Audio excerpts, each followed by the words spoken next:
Episode 7. Yeah. Are we ready? We're ready. Ladies and gentlemen, welcome back to Lawnhub Live after lunch, episode 107. We've got Dan. Yay. He's returned from episode 3. He was our first ever guest, and he's back. We listened to the people, we got some feedback, and we brought the man back. So welcome back, Dan. Thanks for having me, Jonesy. Appreciate it, mate. It's been a while. Obviously, I think since last time we spoke here, the YouTube channel was still going, but you were wrapping it up. That's correct. And it's completely wrapped up now. But I know that people, I know I'm dying to ask, but I know there's people out there. How is the deck looking? The deck's looking good, man. Yeah? Yep. Don't get too much time to roll the Scotty every third day, but it's hanging in there, mate. Yeah, that's good. It's got a few Sky beers on the way this weekend. Yeah, so. well, I don't know if we're going to get the fully 100 mil predicted or whatever they're thinking in some areas, but you never know. I mean, the weatherman's been right once every now and then. They get 365 days a year to get it right. Surely they're going to get it day once. Or woman, weather woman. Even a broken clock's right twice a day. That is exactly right. You know, you say that to someone who doesn't understand it, and they stand there and go, I don't get it. No, I don't get it. I don't get it. Well, think about it. They must be digital then. They must be. Well, even a digital clock's right twice a day. It's only once, isn't it?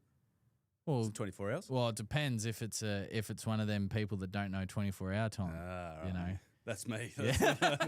Once I get past 12 hours, they're all the same. So, we'll let people waltz in. Takes a couple of minutes for them to get going. But Dylan, we got any Insta questions because they're the ones we've got to do first. We do have some Instagram questions. Dylan's here too. Hi guys, here in the background, here live. No camera for him today. He's got a face for radio. Yeah, thanks, mate. One of the 7 cameras we have in this building, and one of them's not facing Dylan, but that's okay. The important people are on today, all right? Let's all calm down. Yeah. All right. Make me blush. So we do have 2 questions here on Instagram. Uh-huh. One from Jakey Boy, and I'll give this to I'll just let you guys naturally answer how you want to answer. Can I mow? Decisive. Well, it's about product. So can I mow, then spray roots, wet and 3-way, or spray and wait? Well, there's a lot going there. Well, he's using wet, so he has to water it in. So, yeah, you can mow and water it in straight away. Okay. Yeah, that'll be fine. Cool. And then from Julian, he asks, how long after should you wait before adding fertilizer to new seed lawn? Same day. Yeah, put it out as you're going. Put it out as you go. Yeah. All right. Any more? That was it from Instagram. Is there any Instagram comments? Because I don't know if Restream's working, bro. Should I just refresh it again? Can you go back and then see if there's another stream that's live? No, I can see myself, but no one's commenting. The peeps, they're probably just coming peeps on are in. lurking. Peeps are lurking. Yeah. Peeps are lurking. Lurkers. Yeah, Lurky they're lurkers. lurking. So, Doing these ones. how's the front lawn going? The Tiff Tuff? Yeah, it's still recovering. Yeah, it's a slow process. So I think last time we met, I'd had a soil sample taken. That's right, to Michelle. And she's like, mate, this is some pretty bad soil. And That's because you got that from a landscape yard, didn't you? Yeah. That's so disappointing, isn't it? And it was just a whole bunch of compaction issues and low OM. So we just, obviously, organic matter's not fixed overnight. No. So still going with that, still relieving compaction. And at least I'm not still getting repeated dollar spot due to nitrogen deficiencies. That's right. You did have dollar spot. That's right. That was driving me wild, man. Yeah, because we do get it here in SA, but it's not a lot. It's not like you're up in Queensland where like you just look at a spot and you go, oh fuck, that's dollar spot. That'd be dollar spot tomorrow. Now I can't look. Yeah. Whereas actually, we've got conditions coming this weekend which will heavily present itself in those conditions. But yeah, that's right. Forgot about that. Yeah, and it was killing me, man, because I'm just like, what am I doing? What am I doing wrong? I thought I was doing everything right, but yeah. But like as soon as I'd sort of start sinking the multi in, it's just like, yeah, this is rock hard. Yeah. This might as well be a cricket pitch, man. Yeah, we've got a multi somewhere. It's probably behind Dylan's desk at Dry Creek. Someone's behind got my desk at Dry Creek? Well, there is a Cora somewhere in Dry Creek, or someone's taken it home and not brought it back. Behind my desk. I'm just playing, bro. It's fine. just trying to take that literally, like, what, outside? Nah. But since then, I procured myself like a, was it the one of the paddock reciprocal? Oh, yeah. Oh, that thing's an animal, man. Mitch, who was on here a couple of weeks ago, he's got one and he loves it. Yeah. like you're getting that 50, 75 mil penetration, ejects a nice plug. Fuck yeah. And, you know, not that the multi's not a good tool. Like you still it has a place. Has a place to get in all the tight spots, or if you've got a small yard and you only want to spend half an hour doing it. Mm-hmm. But you're not doing 350 square Kai on that bad boy. Nope. So, The drainage still working? oh, yeah, like a dream, man. That was my favourite series. Yeah. That was. I love drainage. It's just not talked about, and like your example of it was, it didn't have to be the bells and whistles. Like you did a very good job with. Obviously, it's in your field, so you knew what you were doing. Yeah, a little bit. Yeah.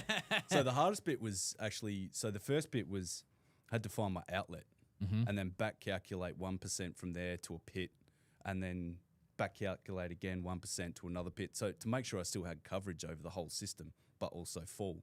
So I had to keep I think it was either 1 or 0.5% full just to get the water out, because otherwise I wasn't going to get that 600 deep. Because the top of the yard was only like 600 or 700 higher than the point that I needed to get it out to, and it's like, well, that's not a lot of fall at all. No. When you're thinking the top of the trench is up there and it's almost level with the outlet. Yeah, that's true. Yeah. Yeah. Maths. That's why you pay attention in kids' school. Oh, kids' school. kids' school. I'm done, it's been a big week. Yeah, there you go. Yeah. I just like Clint just joined the Instagram as well. he did. So Hello, he'll be proud of your soundboard uses. But we did have a couple of comments that I did find those other comments that were said. Skazer said this will be a fantastic one, and I cannot wait. He's been watching you, Dan, Green and Gold Life for a long time. I did tell you that one before. Oh, g'day, mate. How's things? Nice to be back. And Stan Dawson says, can you guys sponsor him and get him back doing some builds? He just made it fun. Oh, mate. Well, how flattering. What are we building? I don't know. Maybe just I don't know. I don't know. I don't know. Give us some ideas, We'll guys. build something. Yeah. Maybe. What should Dan build? I mean, let's talk about the things you have built. You've done a tank for Ben. Yep. Yeah, you did that. You did that Forgot build. about that. Yeah. You done your tanks at home. You did obviously your drainage pits. Yep. Did you do the concrete out the front of your shed? Yeah. we So did there's that. a lot of project. You had the greenhouse there for a little bit. Yeah. Little DIY greenhouse that I murdered everything in. Yeah. Because I forgot to water it. Oh, I love it. I love it. Okay. All right. People have come in now to the chat. So Mr. Mumbles says, "G'day, legends. Hello." G'day, Mumbles. How's things, mate? Joseph says, removed garden beds and want to lawn the whole area. What is the best way to help kikuyu spread? Just let it go, baby. Yeah, just look at it. Yeah. Bit of N. You could probably look at some got laid as well if you're looking for those roots to really establish after they're creeping. Roots and shoots. Regular mowing. That's going to get it going.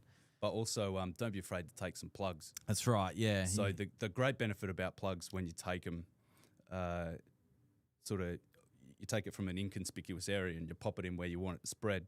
But also because if you can take it, it fills in super quick because it's like an exponential thing where it just fills into the lickety split. Yeah. Whereas if you're trying to just wait for stole-ons or whatever, it can take a while. Does take a while, but I mean, we didn't do any. So that's small lawn out the front here, which is heavily scabbed at the moment because it grew to what? How high do you reckon it grew, Dylan? 45 centimeters. Yeah, probably. Yeah. So you broke the one. Oh, dude, it was. That's Video up tonight, 6 p.m. It's so like it. I've only got myself to blame, and my back lawn, so my back kikuyu, which I'll talk about a bit later. But yeah, my back kikuyu in some places was about 3 foot high. Yeah, and yeah, I'll want to talk about that later because it's a bit like what we're talking about downstairs, like about the iron sources. Kikuyu is always going to be kikuyu. Oh, yeah. But we can talk about that later.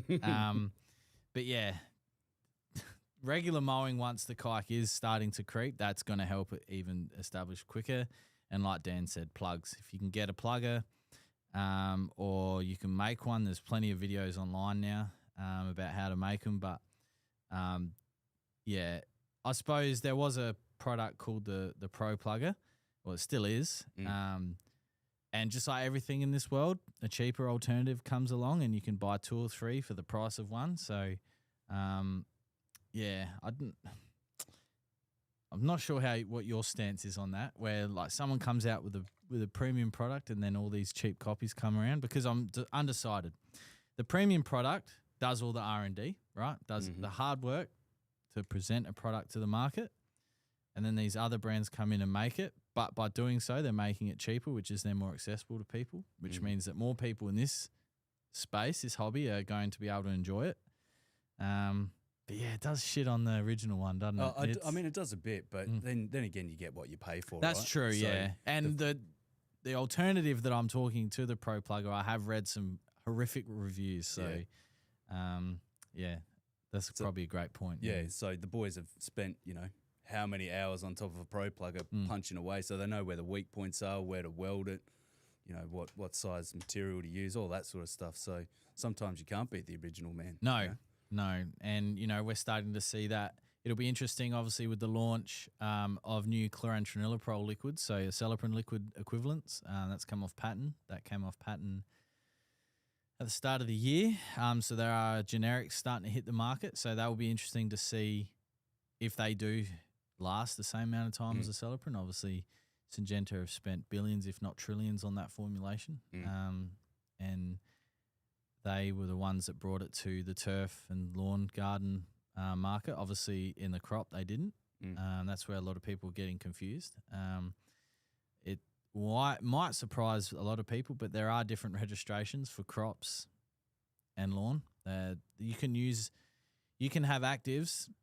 So like fipronil, for example, fipronil we know is good for ants, but there's crop Mole ones crickets, and mole crickets. There's ones that are very high concentration and will do some serious damage, but they're not registered for the turf. And yes, it's the same active, but can't do it. Can't do it. So yeah, it will be interesting to see how these new generics of Acelepryn are going to go. But that's also the basis of capitalism too, right? Isn't it, man? Like you can't have one chicken ruling the roost, man. One rooster ruling the roost. 100%. And I mean, like glyphosate, that's been off patent for decades now. That's you can buy that relatively cheap. Bifenthrin sources, azoxystrobin sources, prodiamine. I mean, there's a couple of sources of that now. Oxadiazone. There's all these. There's not very much. I think there's only one product left. Maybe that's IP, or maybe a handful of products that are IP. The rest are all generic. So, yeah, be interesting to see how they go. Yeah. Hashtag law chat. Yeah. Was it law chat? Yeah. Oh, IP. You never know. Yeah, that's right. Yeah, IP for those that know. I suppose took me a while to understand what the hell IP meant, but you work in an IP business. Yeah. Take it quite serious. So, Caleb Hearn. So thank you, Caleb. Caleb is the one that organised the golden showers. So, Mr. Tidy, totally tidy. Thank you, Caleb. He says, lads. Mr. Mumble says the slabs and sheds. What's Dan's favourite project he's done? Oh, in the yard. Would have to be the Scotty rebuild, man. That was the green and gold one. Yeah. That was just absolutely that was so much fun. It took heaps longer because I was recording everything, so I probably could have got it done in like 2 weeks. But I think I stretched it over like the whole of winter, right? Which is good because I get to do it for longer. Excuse me, but that was by far the best build. Then after that, the best project would have to be Uncle Macca. We had someone in the chat before, Josh Clark, say should have called in Uncle Macca. Yeah. That was. Believe it or not, sometimes Uncle Macca's off the cuff. Yeah, but the Unhinged. Reno vid, the Reno so vid good. Took I'd say about a week of really thinking about what I was going to have to say. Would your neighbours be able to hear you? Oh yeah. Do you get on with your neighbours? Oh yeah, they're great. Yeah, okay. They're really good. Because imagine you got someone that's like, what the fuck is he doing now? Yeah. So come Reno time, they know, man. All right, Dan's gonna be flat out on the mower for a couple of days, but he's pretty good. So yeah, swings and roundabouts, mate. That's cool. Yeah, Uncle Macca. Oh, shit. Good. It comes out every now and then. Caleb says, I've been so flat out with work, missed heaps of eps. That's okay. That's okay. And Nathan Guerra says, still busy at work, but wanted to say hi, Dad and Uncle. Nathan has been a frequent visitor of the chat over, what'd you say, Dylan, the last 3 months? 3 or 4 months? Yeah, he's been coming 4 in months? hot. Yeah. Yep. So, yeah, thank you, guys. And then Vemjin says, Arvo all. So, Arvo, Vemjin, or Ed. Namaste. So, anything else there, Dylan? Nothing from me. But Dan, maybe you want to talk a little bit about what your start was with lawn care, how you got into the passion, where you're from, for the people that might not know. Yeah, because there would be there. So, sorry to cut you off there, Dan, but we have. So I've just written the 202nd episode of the Weekly Cup, and the reason I'm going to talk about this is because we have nearly 100,000 subscribers to that, and when we first started, we had about 5. So it's taken a while, but we've accumulated a lot of subscribers. And there would be people watching today that will have absolutely no idea who Dan from the Green and Gold Life is, or who Uncle Macca is, or what we just spoke about. People going, who? What? So I suppose that is a segue to explain to the audience who you are, what you do, where you're from, and what you're doing now. All right, no worries. So a quick story, I suppose. I'm from West Australia originally, down in Albany. Then we moved. We were going to go on this around Australia trip as a family. So I think I was about, I want to say 8 or 10. We set off and we got as far as sort of like Exmouth, which is about halfway up the West Australia coast. That is just a shit hot spot, man. That is so cool. Fishing, camping, shooting, diving, like the mecca spot for kids. Mm-hmm. I think we were there for 3-4 years, something like that. And then the old man got offered a job over here in SA. So we flew over and I'm done. I'm staying here. Yeah. No more interstate travel for me. And then when I got into lawn care, I remember vividly when I first started mowing the lawn, it was for the old man. And it was just like, it was this buffalo out the front, covered with gum trees. So it was half dirt, half lawn. So basically all you were doing was hoovering up like leaves and bark. Gum nuts. Yeah. And then just taking the top off the lawn, you know, and it was just dreadful. I hated it. But hey, that was my job, issued by the old man, so I had to do it. And then when I got my first place, I was like, I'd started taking pride in it, and I'm like, yeah, man, this is all right. So I was out there every week in my thongs and footy shorts, you know, just banging away at the lawn. But I didn't know anything about fertilizer, about anything. But I was out there mowing and carrying on. This, look, how do I get it green? All of this sort of stuff, and it didn't really click until I wanted to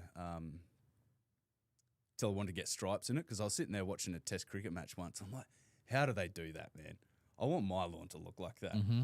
And then, obviously, then you get into aspects and the way it faces and products, all this sort of stuff. So I ended up buying a book.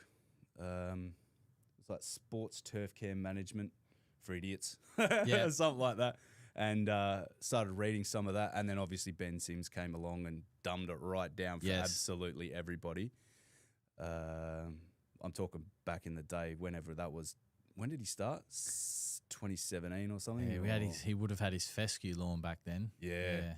He's like you just said, old school. Yeah. Like OG Simsy. And just like, he'd explain it to you like you were dropped on your head. And I think that's great, because, you know, you're trying to learn things and, you know, how to measure out how much nitrogen per 100 meters squared, all this sort of stuff. Took notes. Oh, this is rad. Mm-hmm. And before you knew it, man, we're burning stripes in and getting our freak on out on the front lawn. So, yeah, that's where it happened. So, yeah. And then I suppose, how did the YouTube, what decided you to go, yeah, we're going to do a YouTube channel? How did that start?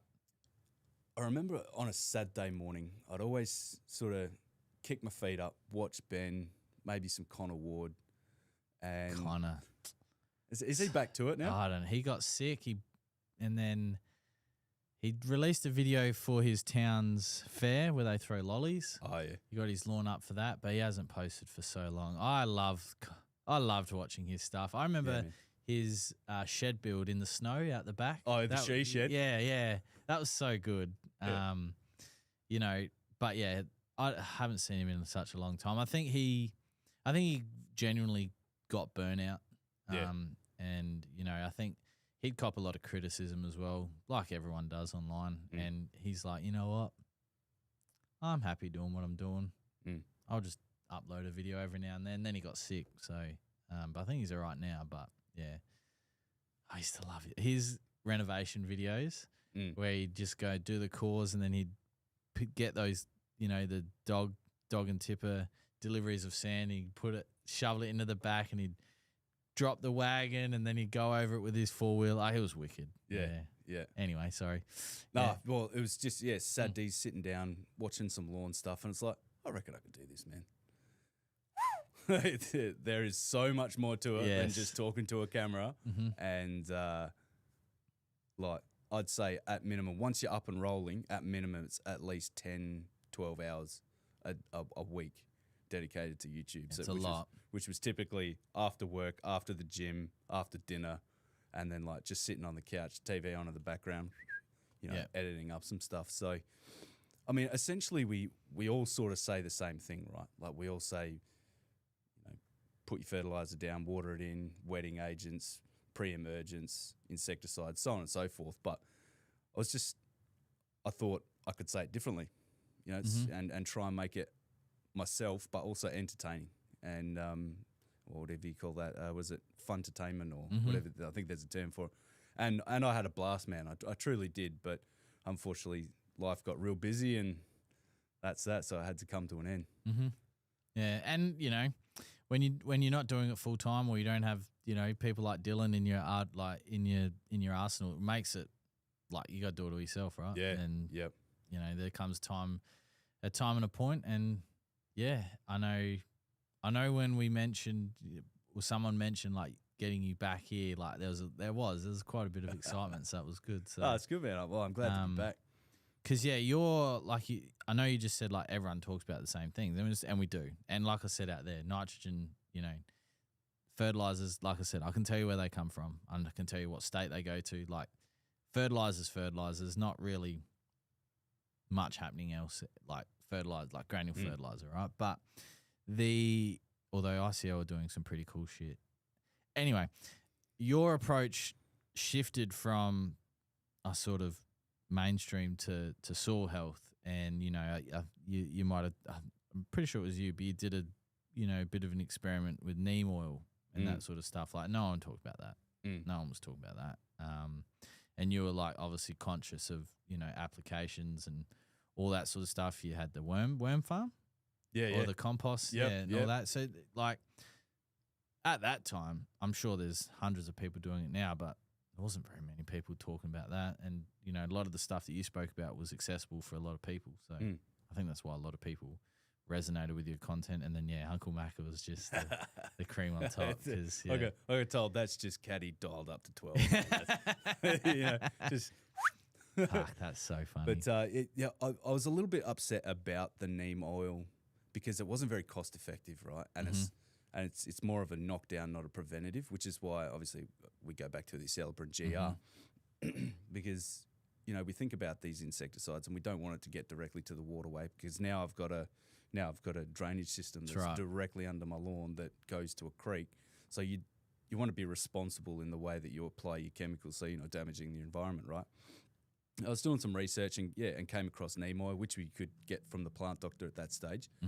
And it actually did a ripping job. So all it does is it coats the skin and it prevents the bug from going to the next instar, and essentially it just dies out. So I was really looking forward to that working, but you couldn't really get it out as a preventative, and we all know prevention's the best cure. 100%, yeah. You don't want to be sitting there waiting for your turf to turn before you start. Yeah, reactive rather than proactive. So it's I mean, Celiprin's such a great product, isn't it? Really, oh, mate. It's changed a lot though from when it first came. So it the origins are from a bark in the rainforest. Really? So it's quite extraordinary actually. So the origin is from bark. So and there's going to be people that watch this and go, that's not 100% factual. But from my understanding of my research was that research team was in the rainforest, thing was in the Amazon, and like they were getting smashed by bugs all day, and then they just came across this area and there's like, there's no bugs. So they took all these samples and there they found the tree bark was what was causing there to be no bugs. And they extracted it and then they found that it was, again, do your own research, but from what I understand, the original form of that bark was very toxic to mammals as well. So obviously you can't have that, right? And then they were able to, so the first people that formulated chlorantraniliprole were able to make it in a way that it became safe. And then, over time, it's obviously gotten better and better, and now it's non-scheduled. You know, you don't actually need any PPE to apply it. It's it's quite safe in that aspect, and it's very targeted at what it controls. But obviously, in a grub cycle, you don't know what grubs they are, right? You just know that they're grubs, right? Unless you're a grub expert, you don't know that's going to turn into an African black beetle or a, you just don't know. So it's a great product, and I love it. I mean, it saved the lawn out the front here because it riddled through here. But when we moved in, we did a video about that, didn't we, Dylan? We did. Yeah. So, but and like you just saying with the drainage, like there wouldn't, most homes, I'd say 99% of homes don't have drainage like you do, but then even if they did, there's probably people out there that wouldn't have even considered that. Like, oh fuck, I didn't think about that. You know, so I mean that's why it's important that we read the label too. Absolutely. Because there are products that are out there that are incredibly harmful to marine life, and it's important that you don't go and spray it something tonight, and then tomorrow when we get all that rain, it's see you later. We get it. We get a lot of that in the comments, like, oh, it's going to end up in our waterways. Well, it's not up. Like, there's laws and requirements for labels in Australia. We provide that. It's been ticked off. It's been approved. It's then up to the user. It's legal for them to follow the label. So we're not going to sit there with the 170,000 customers that we've had and go, now make sure you read page 6, right? So. No, and we make that comment in that, we've got that algal bloom at the moment here in South Australia. So I'm not saying that's coming from Lawnies, but what I am saying is we just need to be mindful that whatever we are putting on our lawn, we just need to make sure we're not putting it to excess and it's going down the drain. So, for example, although neem oil was a good control measure, you can get a lot better things done with a preventative than you have to come back with 2 or 3 applications of a knockdown that has the potential to get out into the waterway and be a lot worse. So it's kind of like the lesser of two evils, right?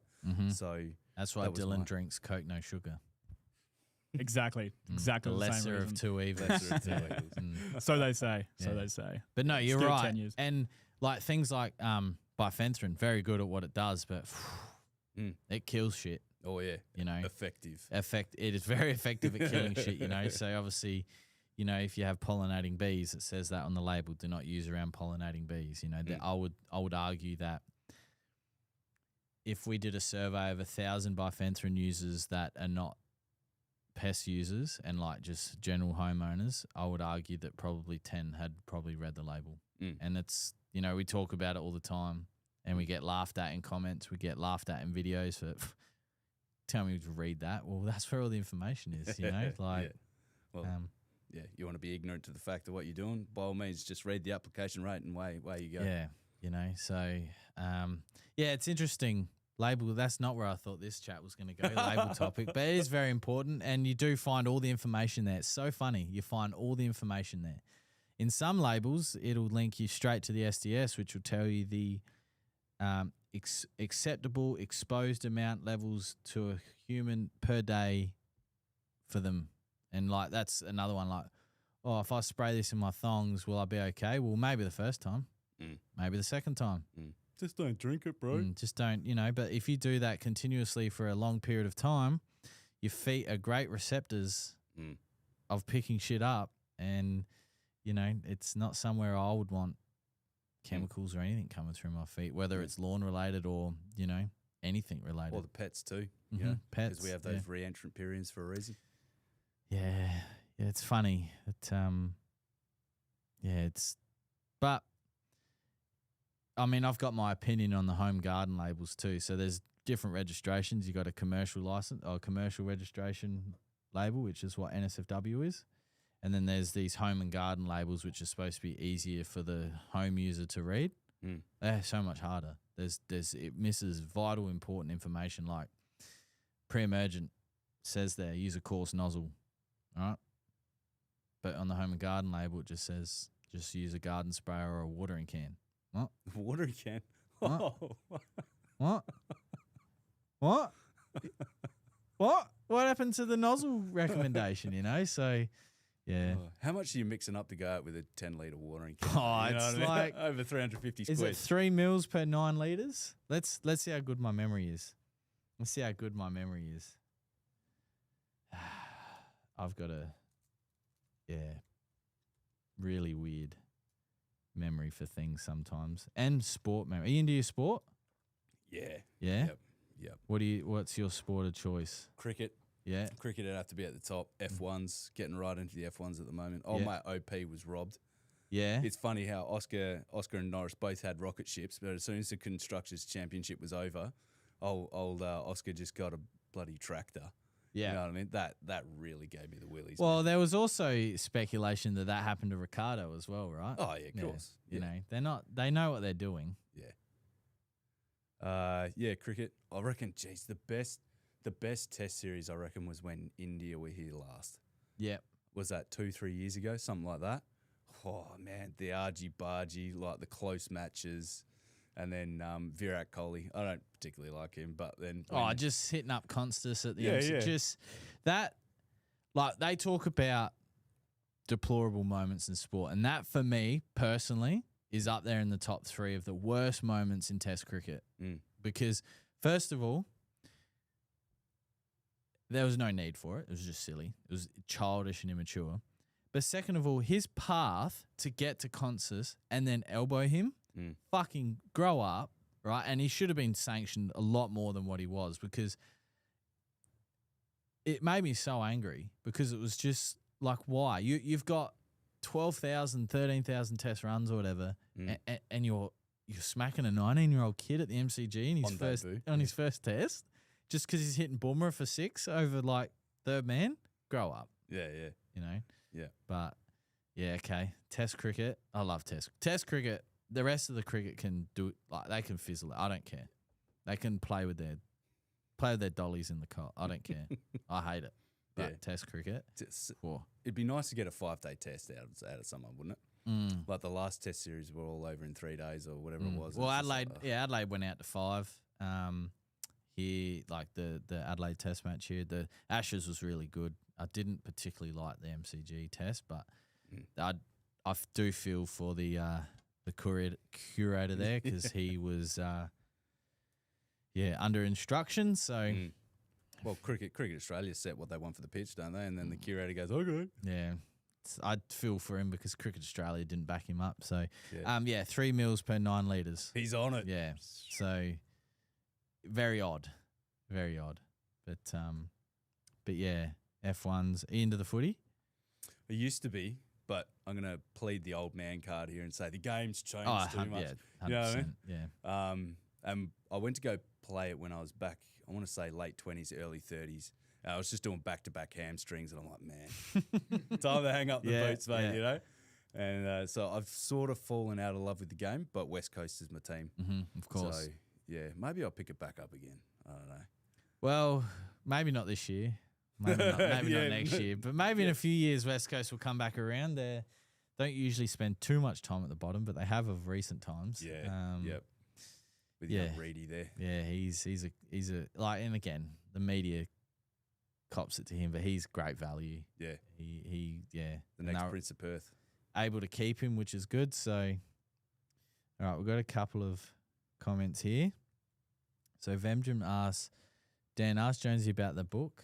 Well. What about the book, Jonesy? What about the book is that Dylan is extremely under the pump, and he just doesn't have the time to turn it into a graphic book.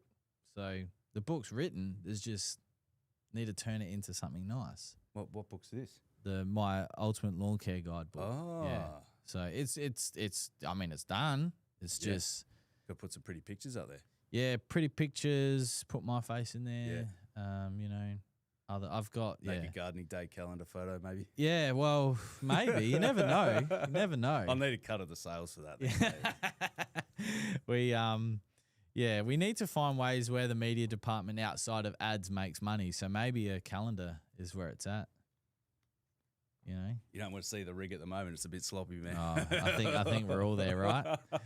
Mr. Mumbles has a question. Was Dan a natural behind the camera, or did it take work? It took a little bit of work, man, especially out the front, because you got people walking past and stuff, and they're like, "Why is this clown talking to his phone?" You know what I mean? But I was just myself. You know what I mean? Just the way I am, the way I was on the thing, is the way I am here. So, in terms of natural, you got what you got, and then it was just about being more comfortable out the front and just realizing people are walking past and they're only going to be there for 10 seconds. What's this clown doing?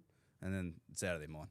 Yeah, that's a good point. But in the moment, very like, people watching me. You know, like, yeah, it can be. Yeah, or sometimes when the neighbours would come back from work or whatever with their car, and I'm out the front, it's just like, well, I'll stop. I'll just wait patiently while they go back inside, so people don't have to hear that and start again. So there were a few times where I had to say the same, like go back through the same take 3 or 4 times.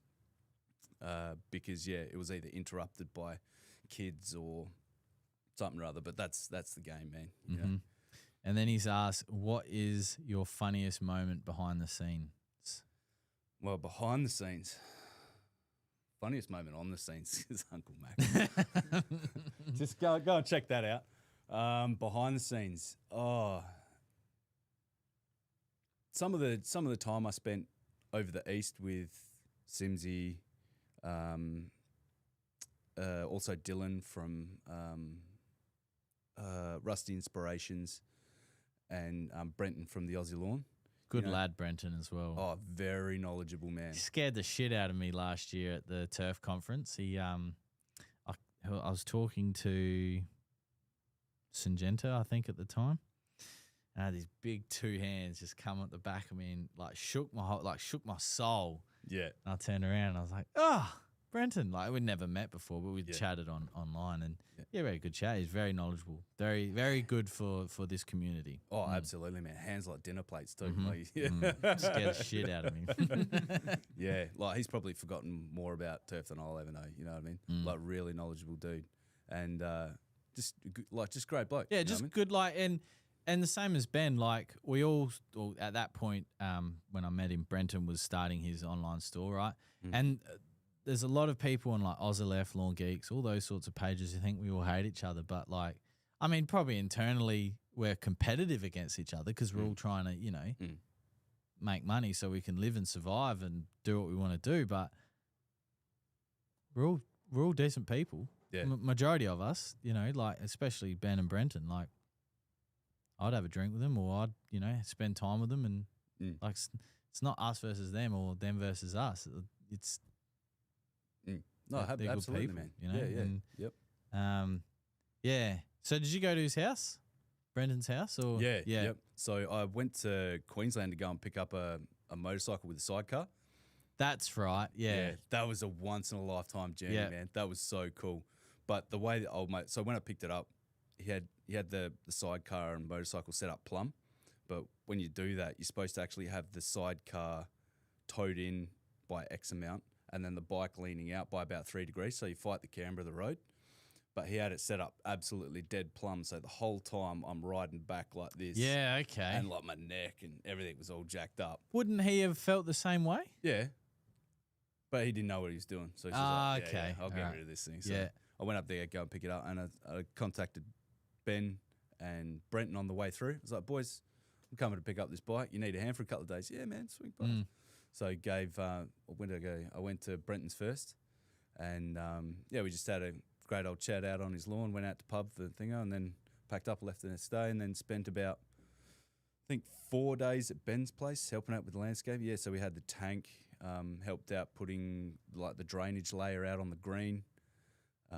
Needed some excavator work done, so schooled him on a few techniques on the digger, and we built the retaining wall for the tank, and then started heading home across the hay plain. And There's a whole lot of nothing on the hay plain. Oh yeah, yeah. Luckily the bike has cruise control, man.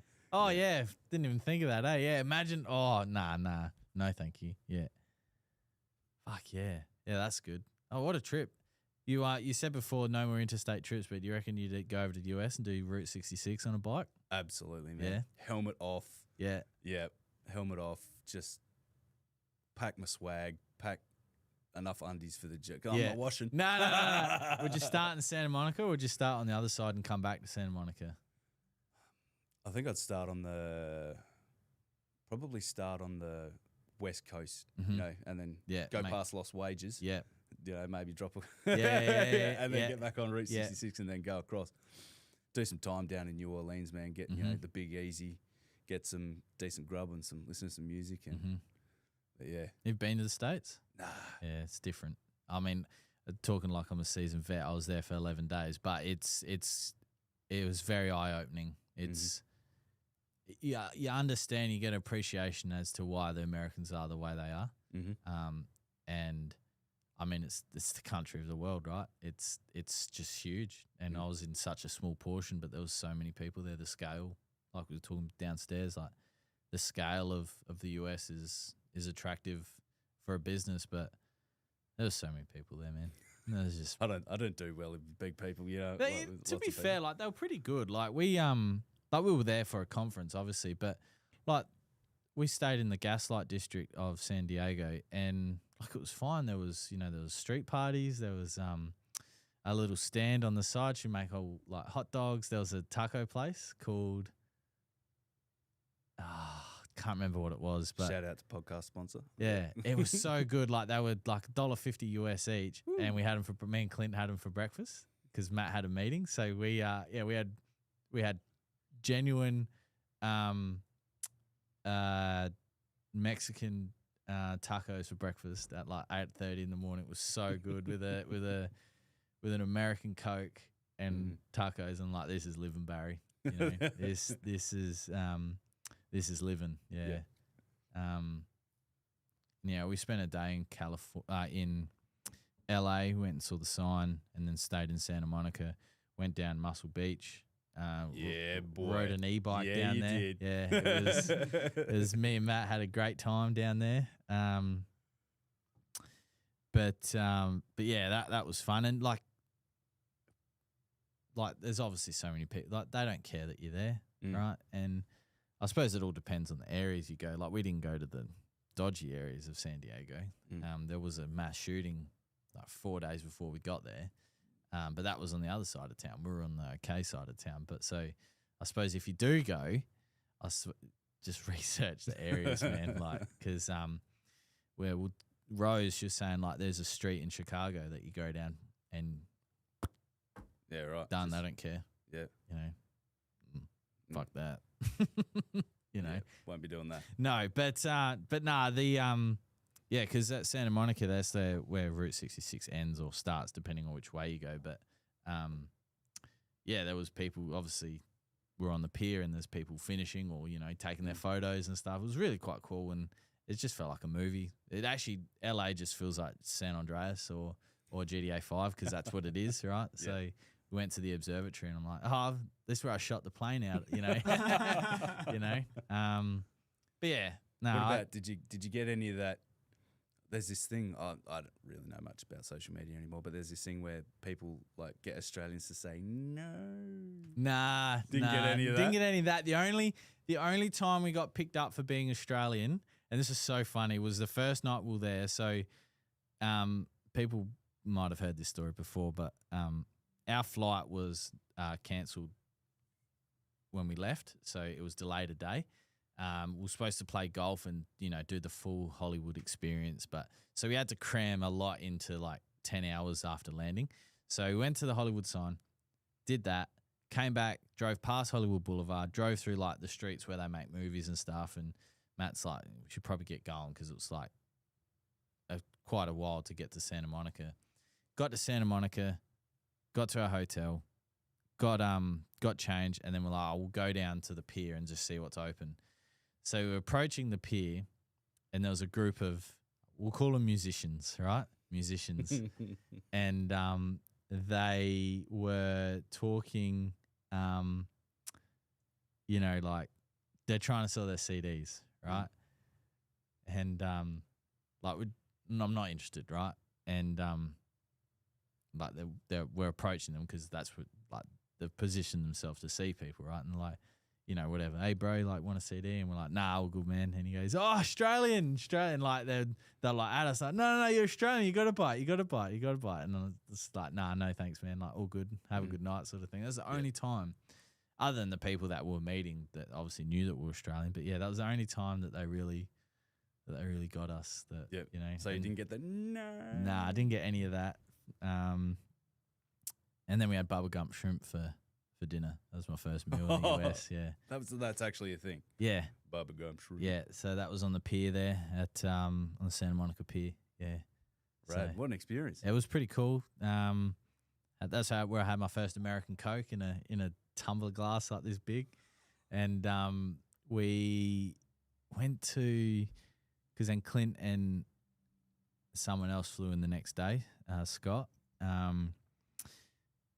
And when they were landing, Eva and I were having these breakfast burritos, right? They were like just chicken. It was so like unhealthy, but it was so good. And but then like one of the other days we went to Chili's and had these burgers. They were like massive burgers, and it was free refills. And I didn't know, right? And I just finished this Coke, and I put it down, and just as I hit it, the woman's like starting to pour my. And I had like 2 liters of Coke, man, for breakfast or for lunch, right? And I was just like, oh, that was too much, But nah. Just to be clear, that was 2 liters, not 2 kilos. Yeah, it's about 2 liters. Yeah, it was. Yeah. No, well, marijuana's legal in California, so there you go. You just buy gummies from the deli. I don't know, or what do they call them? What do they call delis in the US? Tobagas or something, Cabagas or something. We just call them delis here. But you just buy gummies. Not everyone, but a lot of people were smoking pot, and I can't stand the smell of it. It really like upsets my head. And I remember pulling up at a set of traffic lights, and you're in LA, got to have the windows down, right? And in the distance, I saw a Del Taco sign, and I don't know if you like memes and stuff, but there's a famous Del Taco meme, and I went to go make the meme, and then this big puff of marijuana just came, and I was like, oh, that's gonna take me some time to get used to. It took about 2 days, and I was fine. Yeah. But yeah, I did make that Del Taco meme. It's a good one. But if you've not seen it, then it's all right. It has no value to the. You haven't shown me that one. Yeah, I haven't shown you the Del Taco one. No.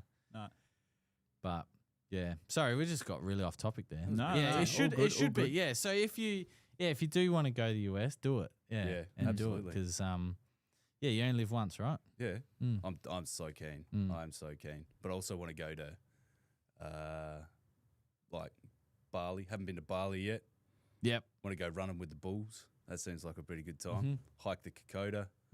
Then go to all the cigar making countries, man. Yeah. Come back with a big old black lung, Yeah. Well, again, you only live once, so Yes, Dylan. Sorry, you had some comments. I was just gonna say that we've got a couple grams coming through. We got Keep It Green saying, "Fuck this guy, Green and Gold Bruz." Clearly excited to see you back on the pod.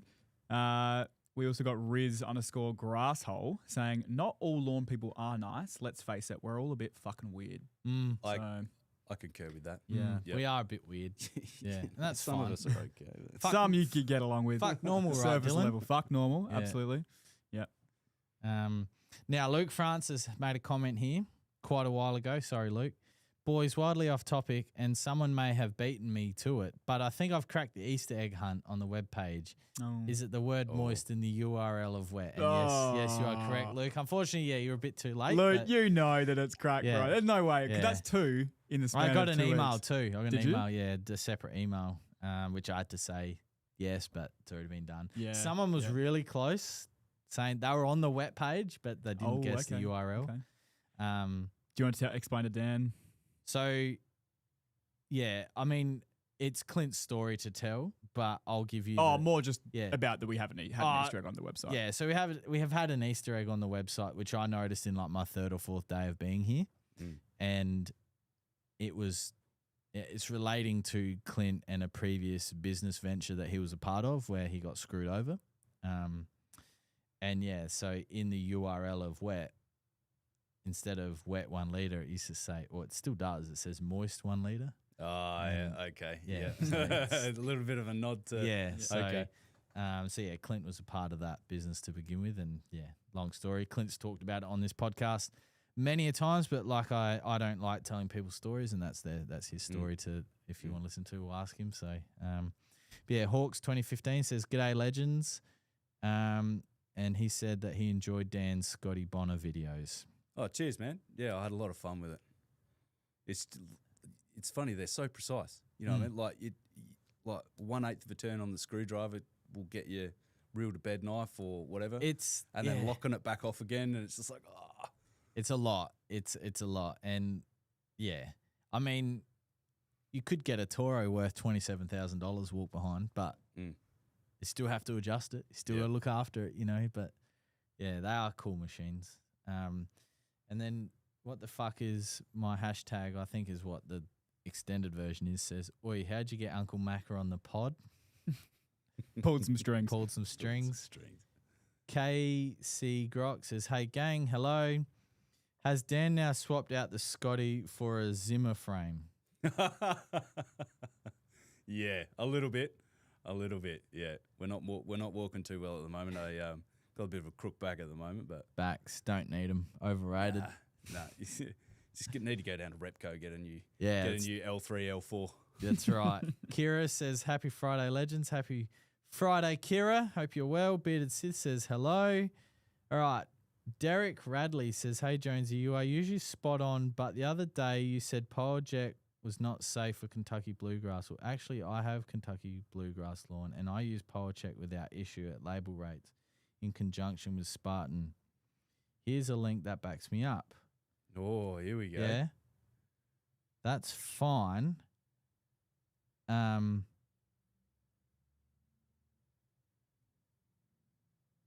click the link, bro. Yeah. No, I did. You? Oh.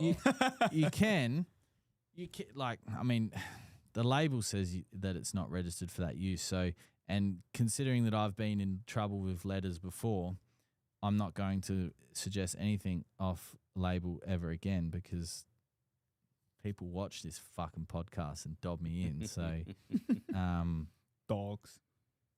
Yeah. Actually, I don't know if you know this, Dan, but I got a letter from the governing body of chemical in Australia, right? Because I said that an active ingredient does something, right? Which it does, right? But that's the crop registration for it, right? Even though it's the exact same chemical and it wasn't on the NSFW label, can't say it. And I got a letter. Oh, Mr. Jones. So, yeah. Yeah. Look, if you want to use that at your own risk, go for it. But just be mindful that Kentucky bluegrass and Poa or wintergrass are part of the same family. So that's up to you. I'm not going to say you can or you can't, but I wouldn't is what I'm saying. But yes, I did say that, Derek, that, you know, is not safe. If you have success with it, I wouldn't ever disclose your address on the internet because there'd be someone out there that's ready to have this conversation in a loaded gun ready to go. So, yeah, I'm just saying what the people do to me, you know, and to Clint and to us. They grab something and they run with it. So, but I mean, I'm happy for you that you've got a way of controlling power in your Kentucky bluegrass. There is a product that's registered in New Zealand and the US that they use. However, we don't have here in Australia. I have spoken to the company that makes it, and they said in order to get that registration here in Australia versus how much they'd have to sell, it's just not worth it. So even though it's an existing chemical around the world, it's not currently in Australia. So they'd have to do all this testing. They'd have to do all these checks, everything before it's able to be sold. I mean, you might be able to go over to New Zealand, buy it and bring it back. I don't know about biosecurity laws there, but, you know. Well, not only that, how many Kentucky bluegrass lawns do we have in That's Australia? right, yeah. You know, so congratulations on getting a KGB going, man. Yeah, it is a nice looking lawn when it gets going. I mean, Connor's front yard's all Kentucky bluegrass, so cheetah grass. Yeah. Yeah, I'm not wearing my high vis. That is spot on. Yeah, that is spot on. Watched a lot of it. Oh, goodness. So, I was going to lead in. Oh, my back lawn. Yes. So, you might not know this, Dan, but I used to have this Santa Ana lawn. All right, and then my dog, Piss Burns, killed it. So. And she used to dig it up when we first got her. She was a little menace. But I then, every time she'd dig a hole, I'd get on a Facebook marketplace and go find people that have a slab of kikuyu out the front of their house for a build, right? So I had this Frankenstein kikuyu mix, right? It was like dwarf kikuyu, normal kikuyu. Like it was just kikuyus, you get a kikuyu, right? And I'd go and pick them up because, you know, that's what we do if we're just moved into our house and we haven't got all this, you know, money to spend. And then I bit the bullet and I went to the hardware store and I bought the pure kikuyu seed in a purple box, right? Which says 100% kikuyu on it, right? And it is. And now it's everywhere, right? And it's got no respect. It's got no boundaries. You just look at it and it grows, right? So I'm done with it, right? Because, and this is going to break a lot of people's hearts. It broke my heart. Unfortunately, we had to put our dog down last week. Oh, no. So rest in peace, Lexi. 9 years strong. Unfortunately, had a brain tumor that was sitting dormant there for, the vet reckons, a period of time, and it shifted, moved her brain. Yeah, horrible. So, yeah, that's the whole reason I had kikuyu out the back. So I'm thinking I might get rid of it because I'm sick of dealing with it. So I've come to a couple of conclusions. Leave it, and I'm not sure I want to do that. Option number one is hire a contractor to come dig it out. Dig out 300 mil. See you later. I don't want any more. Bye-bye. And I'll poison everything. There's a stump there as well I want to remove. See you later. And then bring in quality sand. And then option one is bent grass. Do a bent grass putting green because I do get good results out there with cool season because it sees enough of the sun, but then you get a lot of filtered light and shade. And there's not much wind out the back. Out the front, different story. Or I send it back to the OG Santa Ana. Oh, Santa Ana, baby. Yeah, I'm thinking I might. God's carpet. You know what I mean? Yeah. How? Be honest with me. How much time you got to look after her? The back a lot easier because my missus is a PT, so she access through the back roller door is hard because my side access is not. I can't fit a mile down it. It's I'm on a bloody sardine block, so I've got like 40 squares out the back of lawn and a little entertainment area. So out the back, access and time. Not all the time, but I've got access. That's what impedes me getting out the front and looking after the lawn out the front is access because Mrs. is working. Not gonna, hey, can you stop? I'm gonna just wheel the Rover through. Like it's not the right thing to do. Yeah. And I did do the bent grass overseed project out the front. Had really good success with it. Yep. So, and I like my golf, so it give me an excuse to practice my putting. I say that now, and I just like the way bent grass looks. Yeah, it is a handsome grass. But Santa Ana, that's the other thing as well. In the winter I get a shaded area. It's about, what's that, 200 mil? Yeah. of a shaded area where this obviously, again, people might not know this, but during winter the sun is in a different position than it is in summer. I get a shade and it dies out. So I've actually sown some fescues, rye in there, and there's like the summertime when the sun's there, the kite creeps out, and then during the winter time the kite recedes back, and then the fescue comes back. So it's so cool to watch. So my idea would be have a rye sort of apron or fescue apron, probably fescue to be honest, and then bent in the middle. Bent in the middle. I do not mind the fescue. You know, if you can keep it nice and tall. Yeah, that'd be the plan. Swashy effect. Yeah. It's because there's fescues along there now, and yeah, it just looks good. It's always green there. So does believe it or not, kaiku looks good at like great. 50, 60 mil. 100%. But I'm just sick of it. I would have to mow it 3 times a week at the moment. It's just, I've done 2 applications this season. One, I actually had some leftover bush. I didn't have any Trojan in the shed. I just used bush, which is our garden fertilizer. I just put that out in the lawn and happy days. And then, I put Trojan on about 10 weeks ago and it's still going bunters. It's a very forgiving grass. It is. I mean, that's why so many councils use it, right? Yeah. It's just, you look at it, grows, Yeah. It's probably an excellent, it's a shame. Like, it's a shame once you've got it.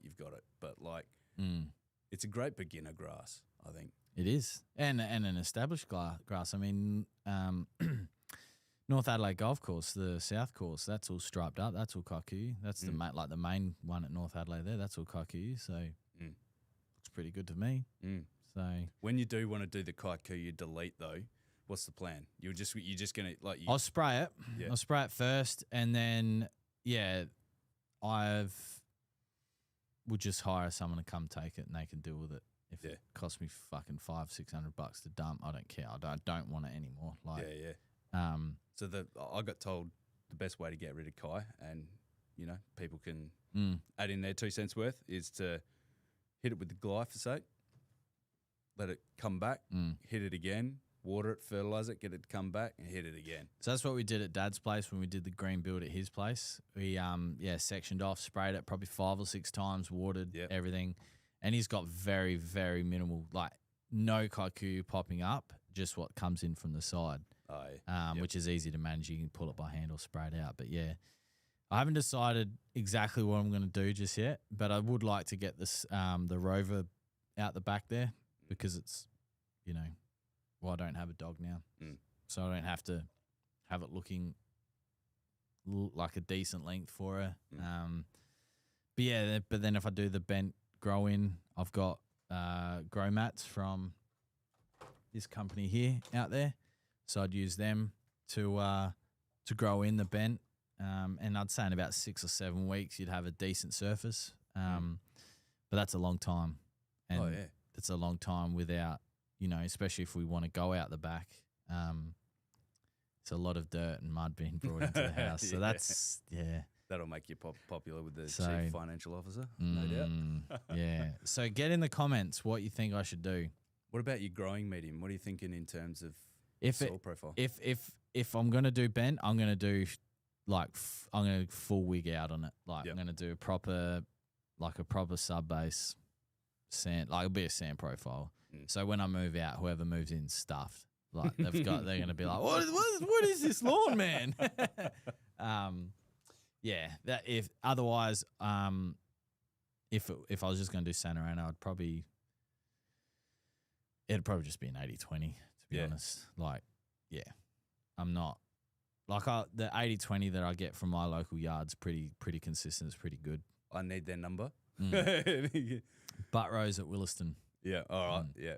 So I'm in 2 minds now about what to recommend for a sub base, right? So sorry to cut you off.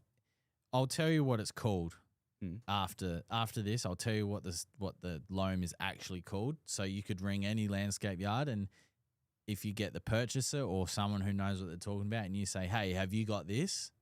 and they go, "Never heard of it," hang up, call the next place, and because someone in your area is going to have it. It's arguably one of the best loams in South Australia. Oh right. Yeah, okay. In my opinion. Don't get angry at me. It's my opinion. Isn't that right, Dylan? Yes. You're Not allowed to financial have advice. Yeah, not financial advice. Yeah, we used to have a button. I don't know where it is. When I'd say something, like when we say something, then we say not financial advice because people take it too literally. Yeah. And like, well, you were wrong. Like, we had a guy up in Queensland tell us that we were wrong saying that Santa Ana's a good lawn variety. Well, in South Australia, it's the goat. Mm. Just because in a hot and humid condition doesn't work for you, use something else. Mm. Yeah, you can't. You got to take into consideration all aspects, man. You know, your climate, microclimates, aspect, shade, temperatures, everything. There's, you can't just say that's the best one. Yeah, you get 2 meters of rainfall a year. We get 2. Like, you know. So, but yeah. So anyway, recommending sub base. Yes. So I'm in two minds because I got the 80-20 or the 70-30, and it came out like concrete.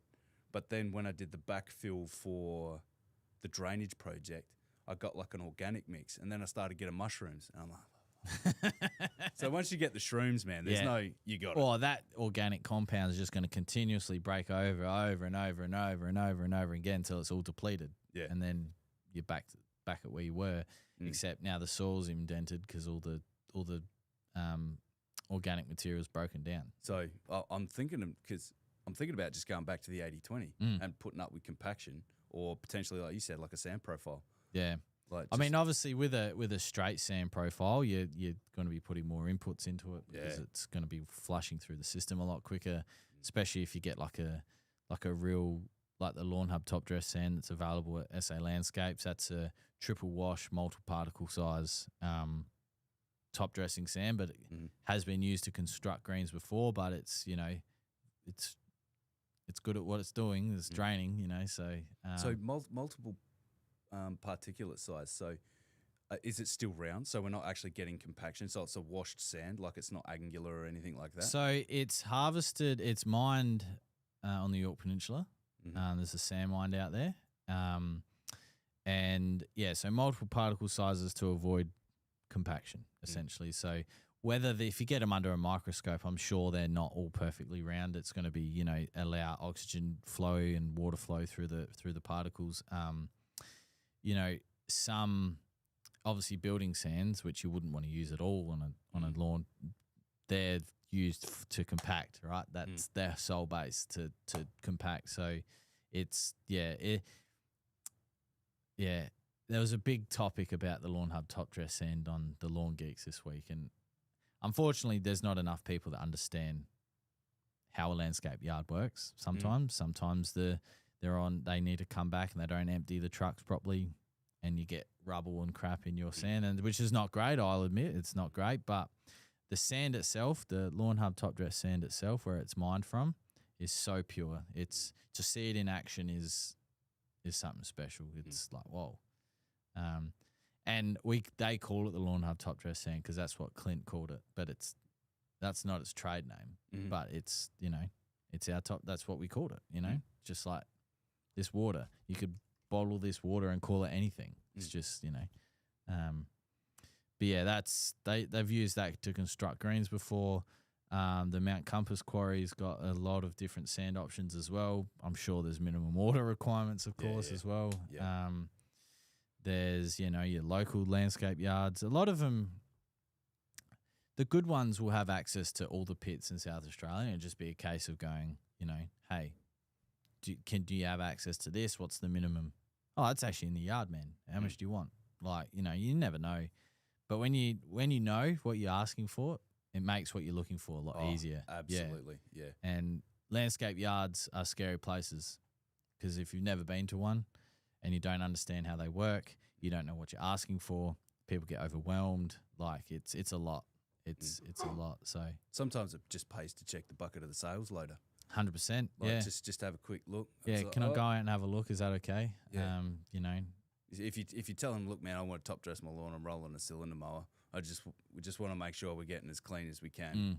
And it's important because if you do ask that and they go, "What are you talking about?" Get out of there. Oh yeah. Because it's just, and not all landscape yards are equal, and not all are there to service homeowners. They're there to service the trades that buy PM rubble at, you know, the hundreds of tons a month sort of thing, and that's their business. You know, that's if they want to sell rubble, then go for it. But you know, it's more to that than that, of course. Oh, he knows about PM rubble. Well, it was one of our biggest sellers at Railways. Yeah. One, two? PM2, I think. PM2. Or was it PM1? I can't remember. It was one of them, obviously. Yeah. But yeah, I don't know. I don't know. Jeffries, we had a big Jeffries account there as well. Yeah. It's tough in a landscape yard selling dirt. Pavers. Selling dirt. Yeah. And obviously with Boral going under as well, or whatever they were called in Ludum. Yeah, them going. I don't know if I'm assuming they went under or they got bought out, whatever. So yeah, I think they bought out. Yeah. You know, yeah, this just further constricts the supply or the supply of pavers here in SA. So, is Little Hampton Pavers still around? Little Hampton Bricks, yeah, bricks, yeah. So, yeah, they're still killing it, man. It's crazy. Like, yeah. My favourite was when you'd spend some time at Railways and this old dude or woman would come in. Oh, I got this paver, and like there's a guy at Railways that had just been there forever. And he's like, oh, we haven't had them since 2004. And it's like, what do you mean? Like, how do you know that? It's, you know, but that's what they know. That's, you know. Special subject matter expert in pavers. It's a thrilling life. I mean, look. People probably look at this profession and go, I couldn't do that, and that's completely fine. But yeah, selling pavers and dirt, unfortunately, just didn't excite me, unfortunately. As much as it plays an important role to our hobby, I just, I just wasn't, unfortunately, it's just not for me. And hey.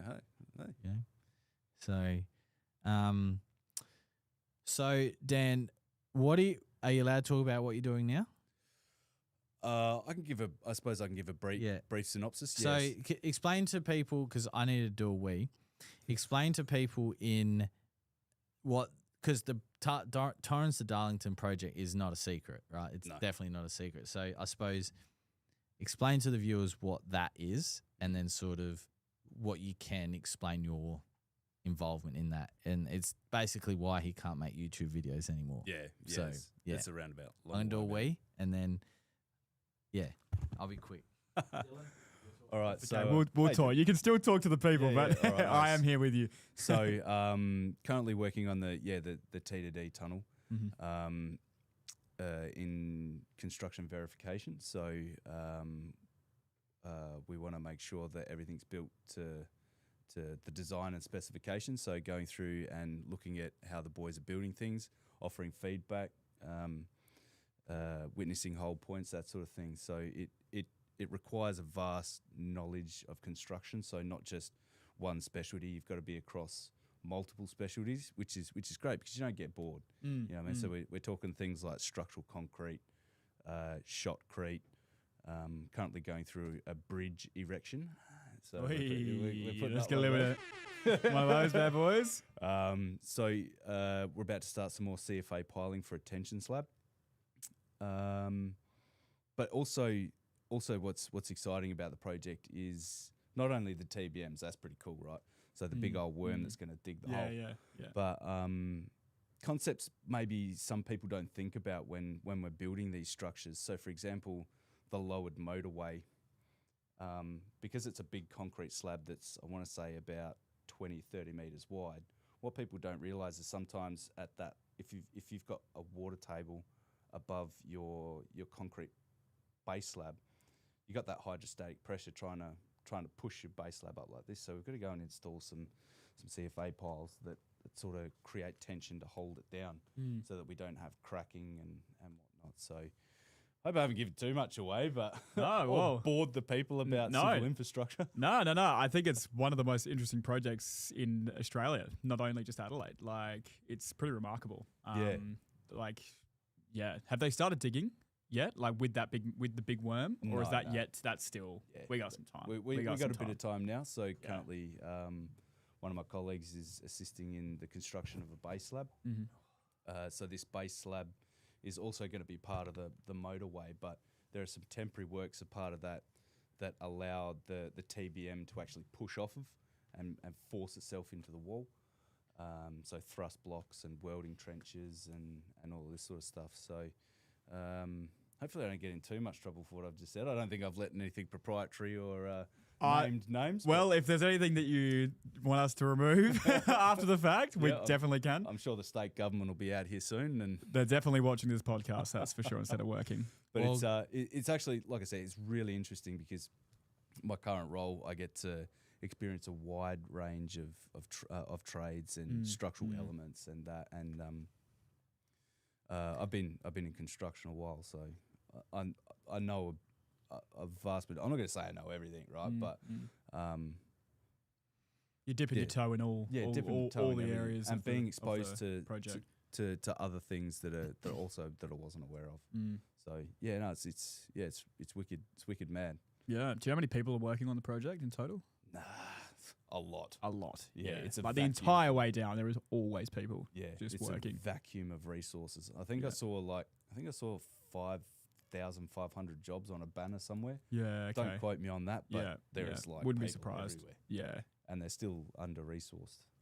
Yeah. So if you're looking for a job, I know a guy. Yeah, I wouldn't be surprised if they're flying people.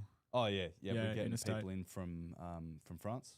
Oh yeah, the French are very, from my understanding, the French are very skilled at tunneling.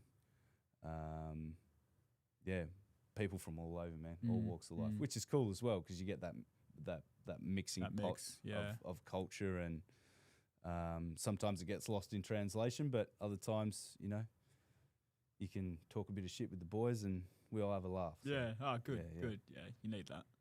Absolutely. Oh, nice. Cool. How was your wee? Adam's back. Mate, he had a pressure gauge in that. We're pushing about 800 kPa, I reckon. It was pressure versus flow test on that bad boy. It was, yeah. Whew, feels so much better though. I was getting this big pressure build up in my upper stomach. I needed to go. It was hurting. You're that big, man. Whew. Yeah, it was. I've been holding for a while. I probably should have went before we started, but Dylan wanted to frame up, so. He gets here 1 minute before. It's 1:59. I'm here for the people, all right? That's I'm here right. for the people. Oscar O'Sullivan says, how is the lawn at Railways looking? Can you do another renovation video there? Oscar, it's now known as SA Landscape Supplies. We sold Railways to that company, to Barry there. Goodness. How long ago was that, Dylan? Year and a half? Yeah, about that, year and a half ago. So I'm not sure how the lawns are looking. I'm sure Luke and the boys are working on it fine without us there. Can you do another renovation video there? Look, as exciting as the South Road Underpass project is, driving there currently is a mess. Yeah, it'd be a nightmare, man. It's a mess. And look, that's not saying never, but I don't frequent down to the south, and saying that, I'm probably going down there next Friday for the barbecue. It's okay in the morning, like early morning, like 5, 6 o'clock. It's okay, but yeah, coming back, it's done. Forget about it. Yeah, so I don't know. Might have to hit the boys up, see how the lawn's going, Oscar. But Any more comments from you, Dylan? Nothing through the gram, mate. Any more questions come through on the story? Let's have a look. I'll bring that up.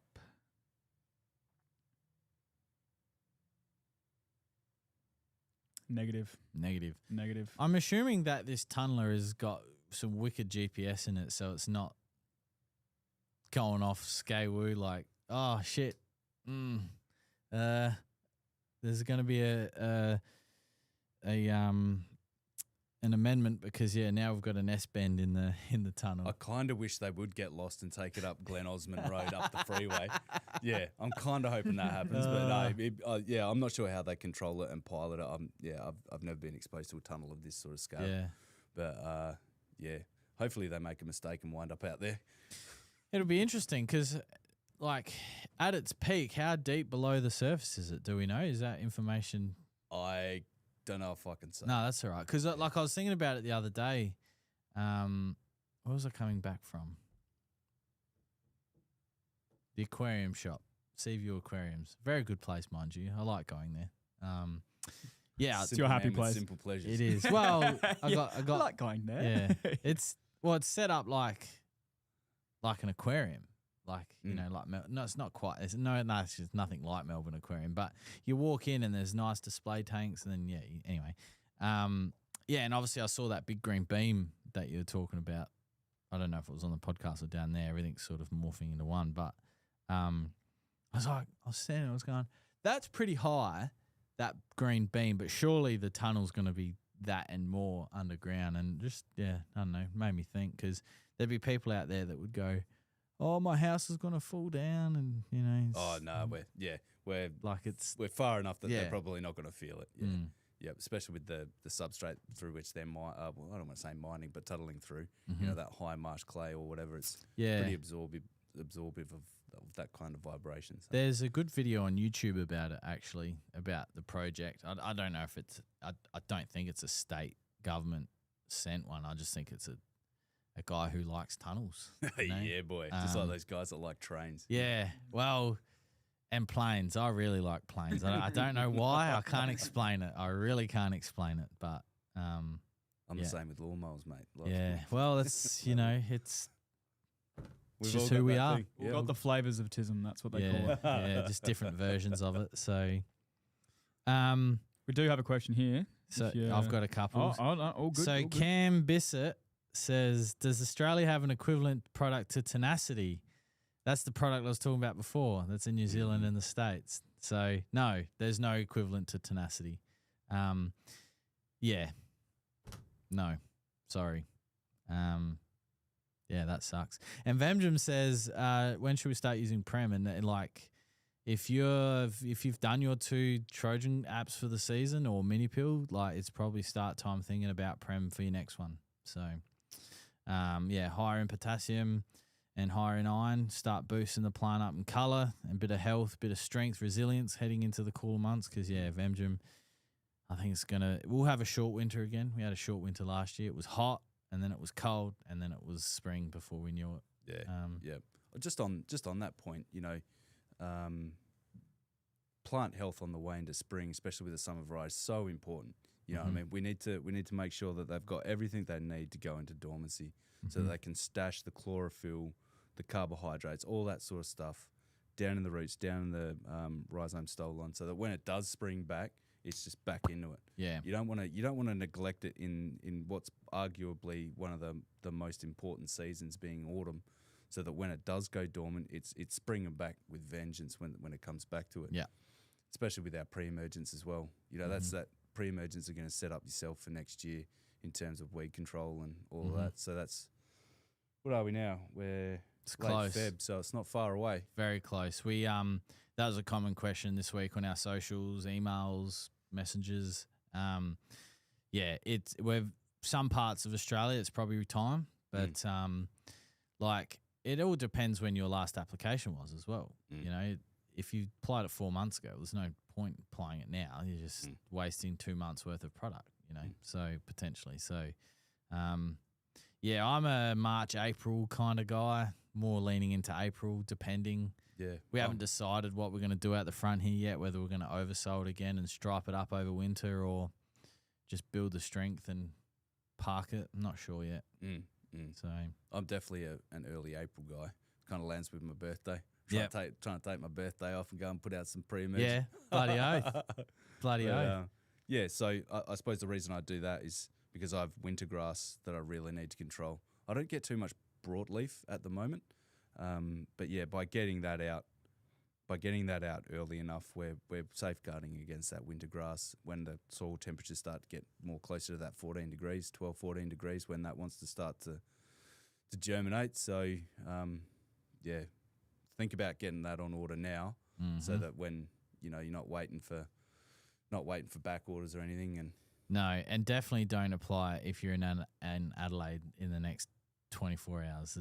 It'll end up in the waterways somewhere. And was it follow up with 6 mil irrigation? 6 mil, yeah. So we're getting predicting a lot more than that here in Adelaide. I'll believe it when I see it. Yeah, but I mean, I've been wrong before, but it's rare. I mean, it's rare. It's. I'm not wrong. I just didn't have everything. I just didn't answer everything. Yeah, I've been given that one before. Oh, okay, all right. But Yeah, and then, but yeah, obviously it's important for pre-emergence, especially products that contain prodiamine, that we're not putting them on new lawns or an area that we want to lay a new lawn or put down some new seed, because no bueno. Nah, just quick, fast track to wasting money. Yes. But yeah, I did my barricade 250 mil forecast for the next 3 months 2 weeks ago. Mm-hmm. So it'd be interesting to see how my numbers stack up against actual, but I'm usually pretty good. Mm-hmm. Forecasting numbers is my thing. That's what I like doing. So, we sold, when Barricade 250 mil launched, we sold 550 bottles in 3 days. Oof. Yeah, more than everyone else combined. Yep. Well, make sure you get your order in quick then. Yeah, well, we've got a fair bit down there, and we've got a lot coming in on Tuesday next week. So, that'll be our stock holding starting, and then, we'll just draw from that until it gets to, I don't know, maybe 30 cartons, and then we'll get more. And, because we don't want to run out of that. We want to give people what they want. That's their pre-emergent.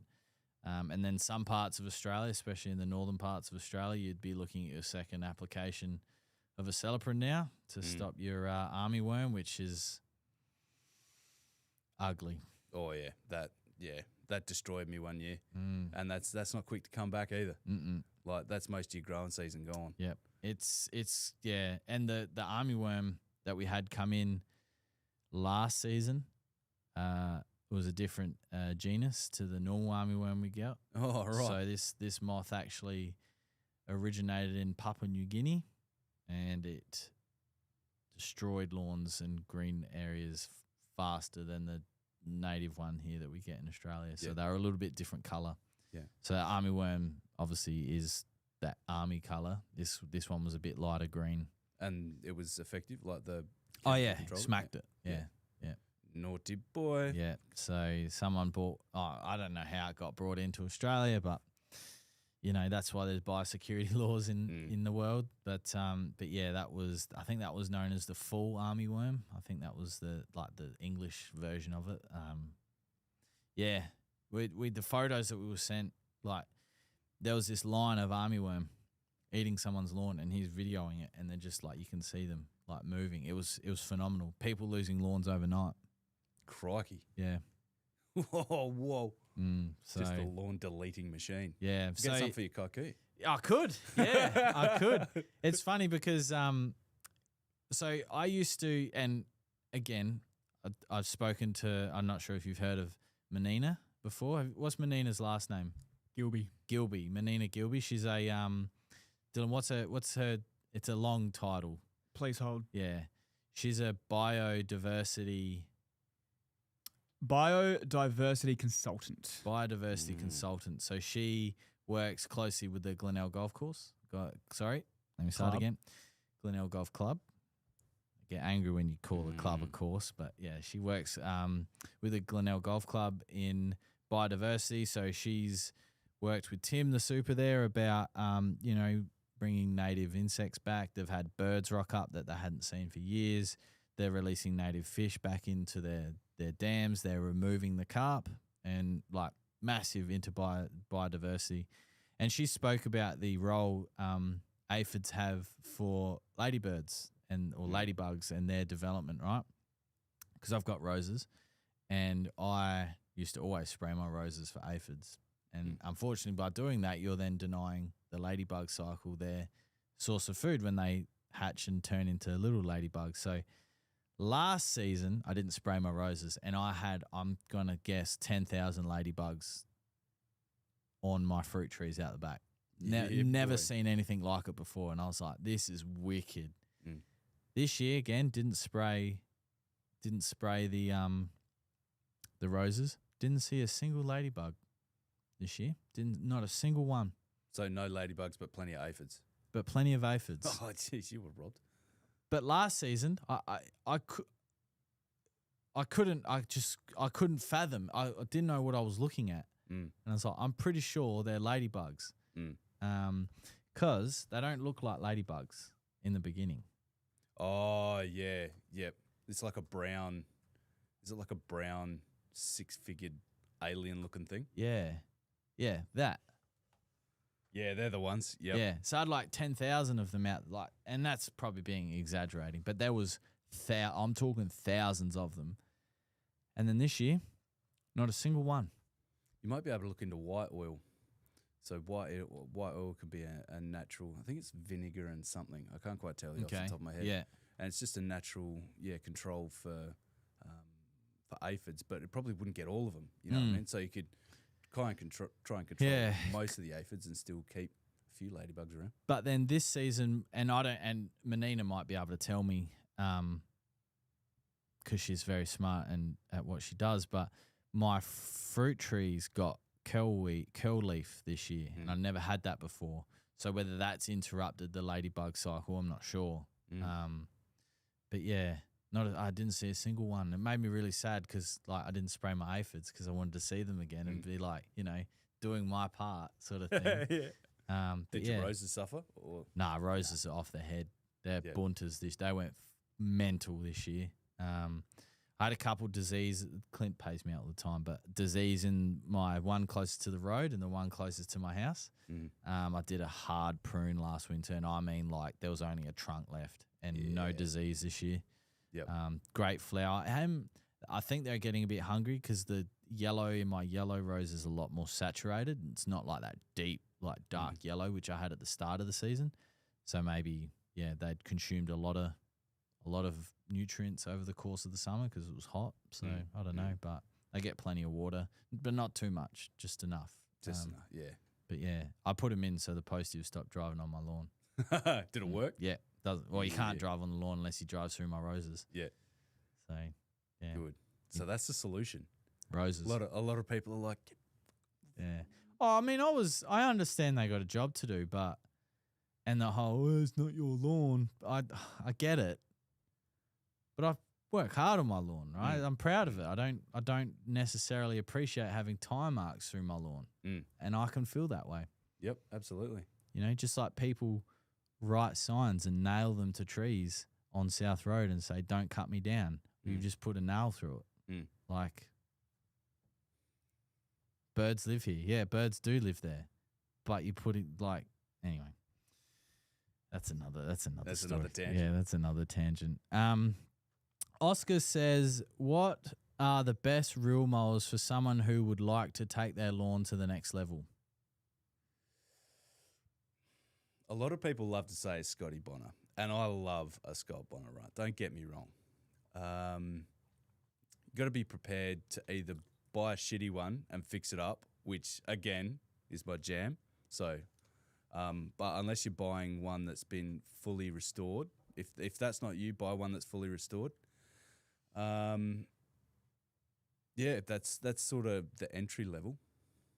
Then you can go up to the Mow Master, excuse me, if you want to drop a couple of grand and and really flex on the boys. The homeowner range of the Mow Master, in my opinion, for what you're getting, is very, very achievable and affordable. Like we're talking $5,500 for a residential Mow Master, I think. About that $5,500. Which, if you go to the mower shop and that Mow Master's there for $5,500, but then a Pro Tier's there for $5,500, you're gonna take the Mow Master. Oh, yeah. Like it's way better value for money. It's a solid machine made right here in Australia. Like, but your commercial ones obviously are they start moving up a bit. But it's an option. Then we've got the Bush Ranger and Super Swift as well.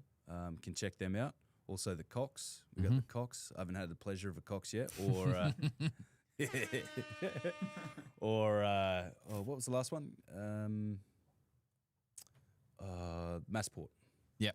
Massport. I think that comes in a 450 and a 600. So you want to be very careful about the size of the machine you select for your lawn. So there's no point running a 20-inch on like 50 square meters of lawn, because by the time you get to the end, it's time to turn around. You've done your lawn. So I think I did a lawnmower recommendation video around how many square meters you want. So I had 300 meters out the back, and I had a 17. It could arguably be the 17 was a little bit too small, and I had a 20-inch, and that worked treat. That was pretty good. So I would say if you're in that 300 metre range, a 17 might be a bit small, a 20 inch is good. Then down to 200, you would say a 17 is spot on and a 14 is a little bit too small. And then, 100 less, 100 and less, you would say a 14 inch. Yeah, well, we started with a 14 out here because our theory was, well, shorter, more stripes, but it took so long. It was so hard to mow out there with a 14. Then, yeah, Clint gave us the unicorn to use out here, but he took it back. So I think we've got a Bush Ranger 20 down there, Massport 15, and then the Scotty B 17 we're giving away. When are we giving that away, Dylan? Is that the one we're giving away, or is that's I think it's either going to be Monday or if you do the live on Sunday. Ooh. So that's up to you. I'll have my laptop with me anyway. I'll decide. Someone's just brought up a very good point here. Thank you, Brandy from Down Under, for bringing it up. Once it's in the soil profile, rain is no problem, ? So when we're talking pre-emergent, in theory, yes, but when we're talking torrential downpour that Adelaide's expecting, you don't want to do anything. It says on the label, don't do if heavy weather or something like heavy rainfall is predicted. It's just not worth it. Your potential will be a waste of product, and you won't get the results that you're after, and then you'll feel hard done by that you've spent this money and it didn't work. In that situation. However, if it was continuous mid-30s and no rainfall, yes, once it's watered in, it's in the soil profile, it's fine. But when we're talking, torrential downpour, that's what I was referring to. So thank you for bringing me up on that. It was good. That doesn't just apply for... Oh, for pre-emergent, apply for everything. Yeah, that's right. You just don't want the product to dump. Nah, because it's a waste of money. And, we're not all billionaires, like Elon Musk, who can do whatever he wants. We, this is a hobby, and we want our dollar that we spend in the hobby to go as far as possible. And if that means delaying an application by a week, so be it, Or bring it forward to avoid rain, or to line it up with rain, just not too much rain. Mm-hmm. Sort of that. Yep. You wouldn't want to go more than 10 mil rain. Nah. Because they ask you to follow up with 6 mil worth of... Yeah. It's just, not worth it. Not worth it. Tyler the Flower here says, me boyfriend's lawn needs a good watering. Better water it then. Mr. Mumble says, I'm off, guys, but thank you for the podcast. Cheerio, Mumbles. Have a good one, brother. Brad VJ3. How can you tell if you've got a hungry lawn? Just never looks great, and I'm wondering if I should smash it with lots of regular fertilizer and see what happens. Dan, what's your view on that? Don't ask a fertilizer company, mate, because they're going to just say, hit it hard. No, well, my initial response to that is there's something going on in your soil that's causing nutrient lockup. Yeah. Yep. So get the pH tested. So the first thing we really want to do is get a soil report done. So if you are sort of following good cultural practice and fertilizing, but it just seems to always be hungry, get a soil test. So that's going to check our pH levels. So what can happen is if your pH levels aren't correct, what you get is called, and Jonesy said quite right, you get nutrient lockout. So the nutrients will remain in the soil and the plant can't access it rather. So get a soil test done. Might take a couple of weeks to come through. The best thing you'll do, because not only it'll tell you your pH, but it'll also tell you what you're deficient in your soil profile. Then you can supplement through fertilization, and then watch your plant thrive. So I believe the Lawnhub also offer that service. Yeah, I'm just trying to, because I always get it mixed up what ours tests for, and I can't be wrong on these things because people pull me up. So why is this screen so small, Dylan? How do you zoom on this thing? Control plus. There we go. All right. Boomer. So this one, tests for pH, EC, CEC, calcium, magnesium, potassium, sodium, aluminium. I was watching too many American shows. I was going to say aluminum, phosphorus, sulfur, zinc, manganese, copper, iron, boron, and organic matter. So great. That's all your macro, micronutrients, and OM. That's actually a good reading as well. You want to understand what organic matter's doing as well. Because to me, organic matter's like your ultimate soil amendment. It's going to help you with compaction, moisture, moisture retention, CEC, all of this sort of stuff. So that's a great addition to that test. Yeah, and you get a nice little graph, sort of how we're looking, an ideal, and then sort of how yours stacks up, and yeah, it's quite a good little service. Obviously, it's conducted in a lab, so it's not going to happen. The results don't come back overnight. We try and advertise that as best we can in the instruction manual that you get sent, but understand that people want fixed things, and that's great, but sometimes things take time. Yeah. And soil amending can take years, like, as you know, it can take years to fix. Sometimes we see turnarounds in as little as 6 weeks to 6 months, but sometimes it's going to take years, unfortunately. But there could be a couple of other issues there whereby we have compaction. So if you're fertilizing through granular and you've got compaction or hydrophobic soil, you'll find that you're not getting the penetration that you require for your nitrogen to get down the soil profile. So a quick and dirty fix could be to give it a good core aeration, apply a soil wetter prior, say 1 week prior to your application of your fertilizer, and see if that helps. But I always recommend get a soil test, man. Yeah, 100%. And yeah, core aeration is outside of everything. If you only had the budget for one thing a year, it's core aeration. Oh, absolutely. Yeah, it's so beneficial for the soil, for the lawn, and for the root zone. And a trade-off for fertilizing all the time, Brad, and for anyone who's listening, is the roots will become lazy. They won't need to search for water. They won't need to search for nutrients. And eventually, over time, the roots will shrink. And then what happens, and we saw it 2 or 3 years ago when it was really hot this summer, but fortunately, we've given a lot of beneficial information and people understand it more. We actually saw lawns in Adelaide just dry up overnight because that root zones just can't deal with it, and that top profile, which is typically clay, just dries out, and the roots have just gone done. So yeah, then coring is going to help push that root growth. Wetting agent is going to help water infiltrate through the soil profile, and the roots will follow it down and make it a stronger, more resilient lawn. And then get it to a standard, and you introduce PGR, and it turns even more resilient. So how good is PGR? PGR is honestly, like, there's a handful of products and things that you need for that next level lawn. Cylinder mower is one. Like that, a rotary mower can only do so much, but for that look, cylinder mower, PGR, wetting agent, and a quality granule fertilizer. That's the recipe for a great start. And then, of course, you can keep going on and on and on. But yeah, growth regulator. And I say this all the time, but whoever figured out the formula to work out when it wears off, I hope he's resting very comfortably, because how you sit in a lab or an office and work out a growing degree day. Yeah. There's a lot smarter than me, because I don't know.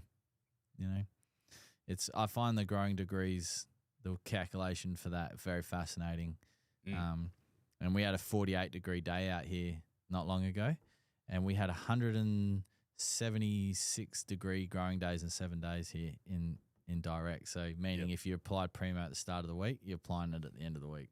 And if you don't, you get the rebound. Yeah. So then the front lawn, the big lawn was under regulation, but not by then. It had worn out by then. But yeah, because we regulated the rye, didn't we, Dylan? Yeah, we did a video about it. Like you said, just completely transforms the lawn, the look, the color, the root density. I love it. And now that it's available in a 500 ml container, much more accessible for a lot of people. Oh, yeah. Yeah, it's just, I love it. It's, tight, to get that nice tight knit look too.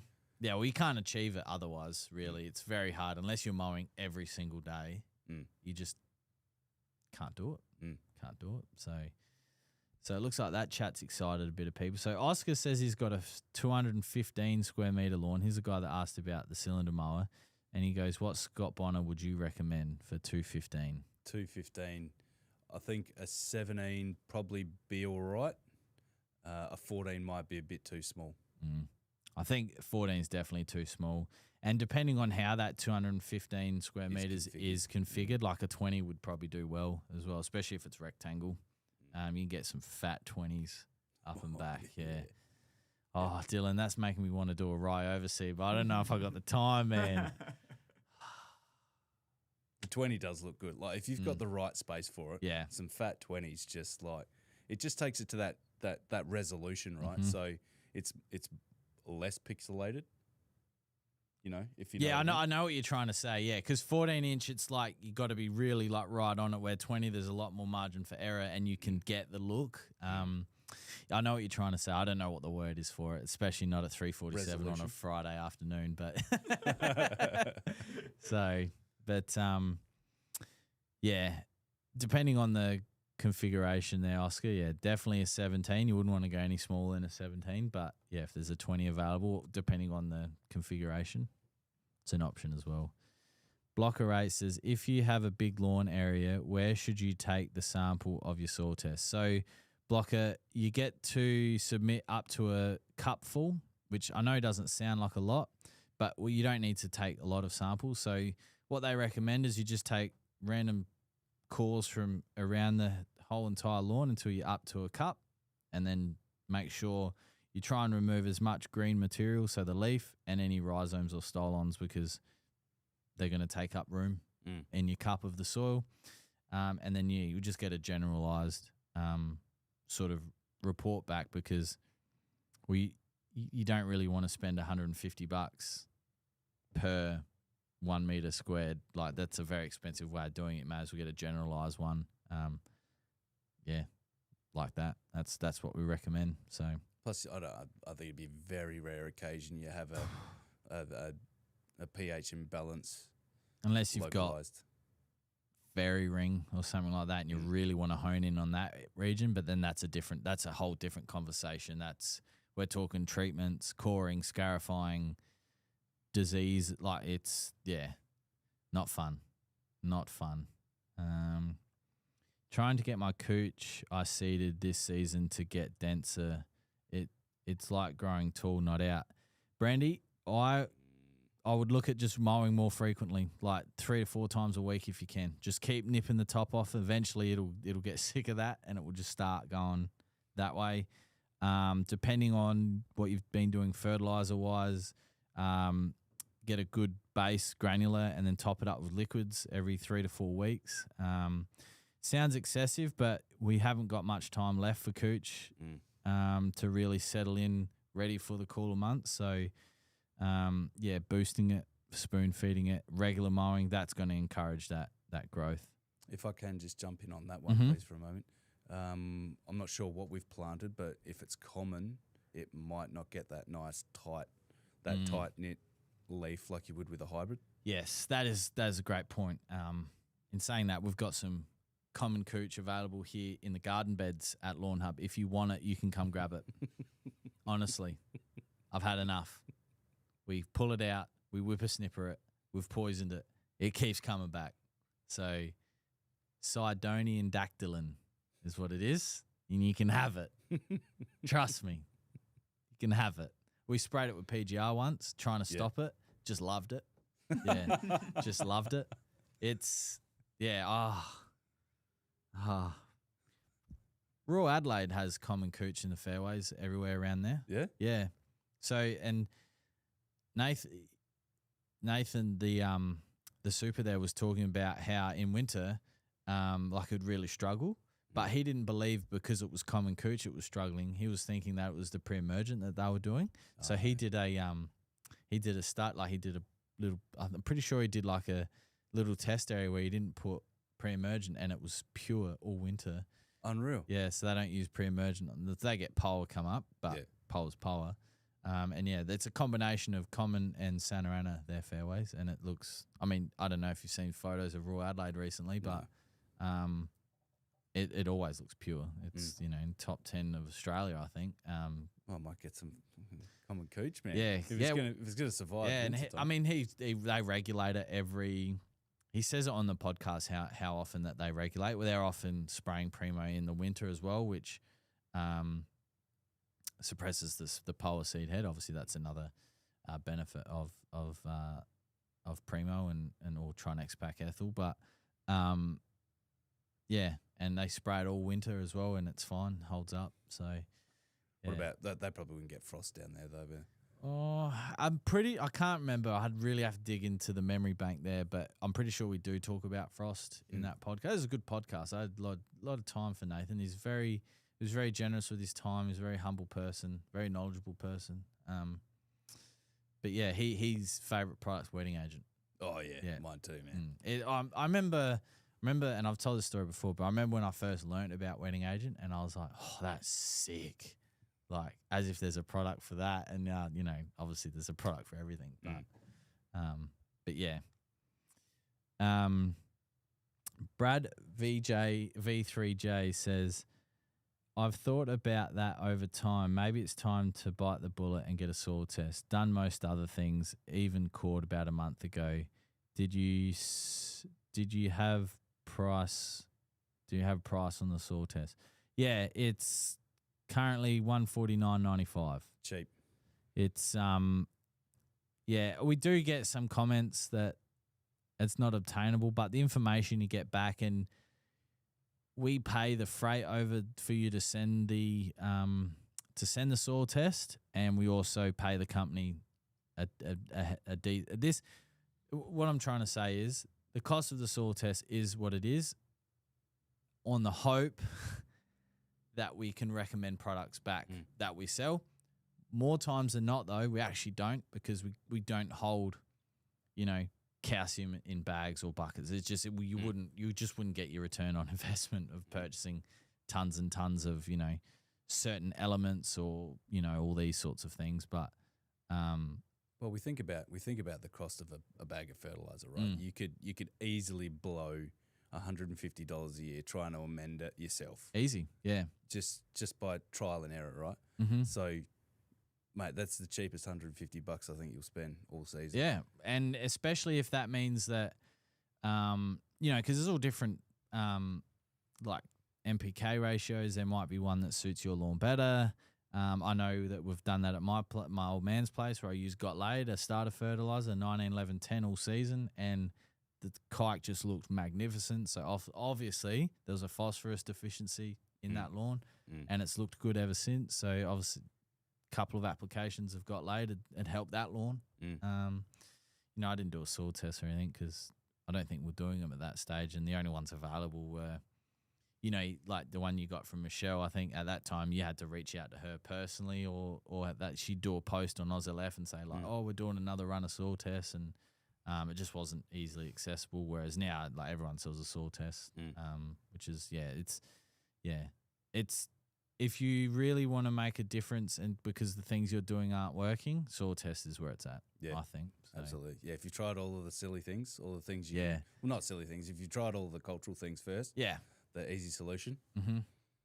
And then last one here from Oscar says, what do you think the price would be to pay someone to restore a Scott Bonner?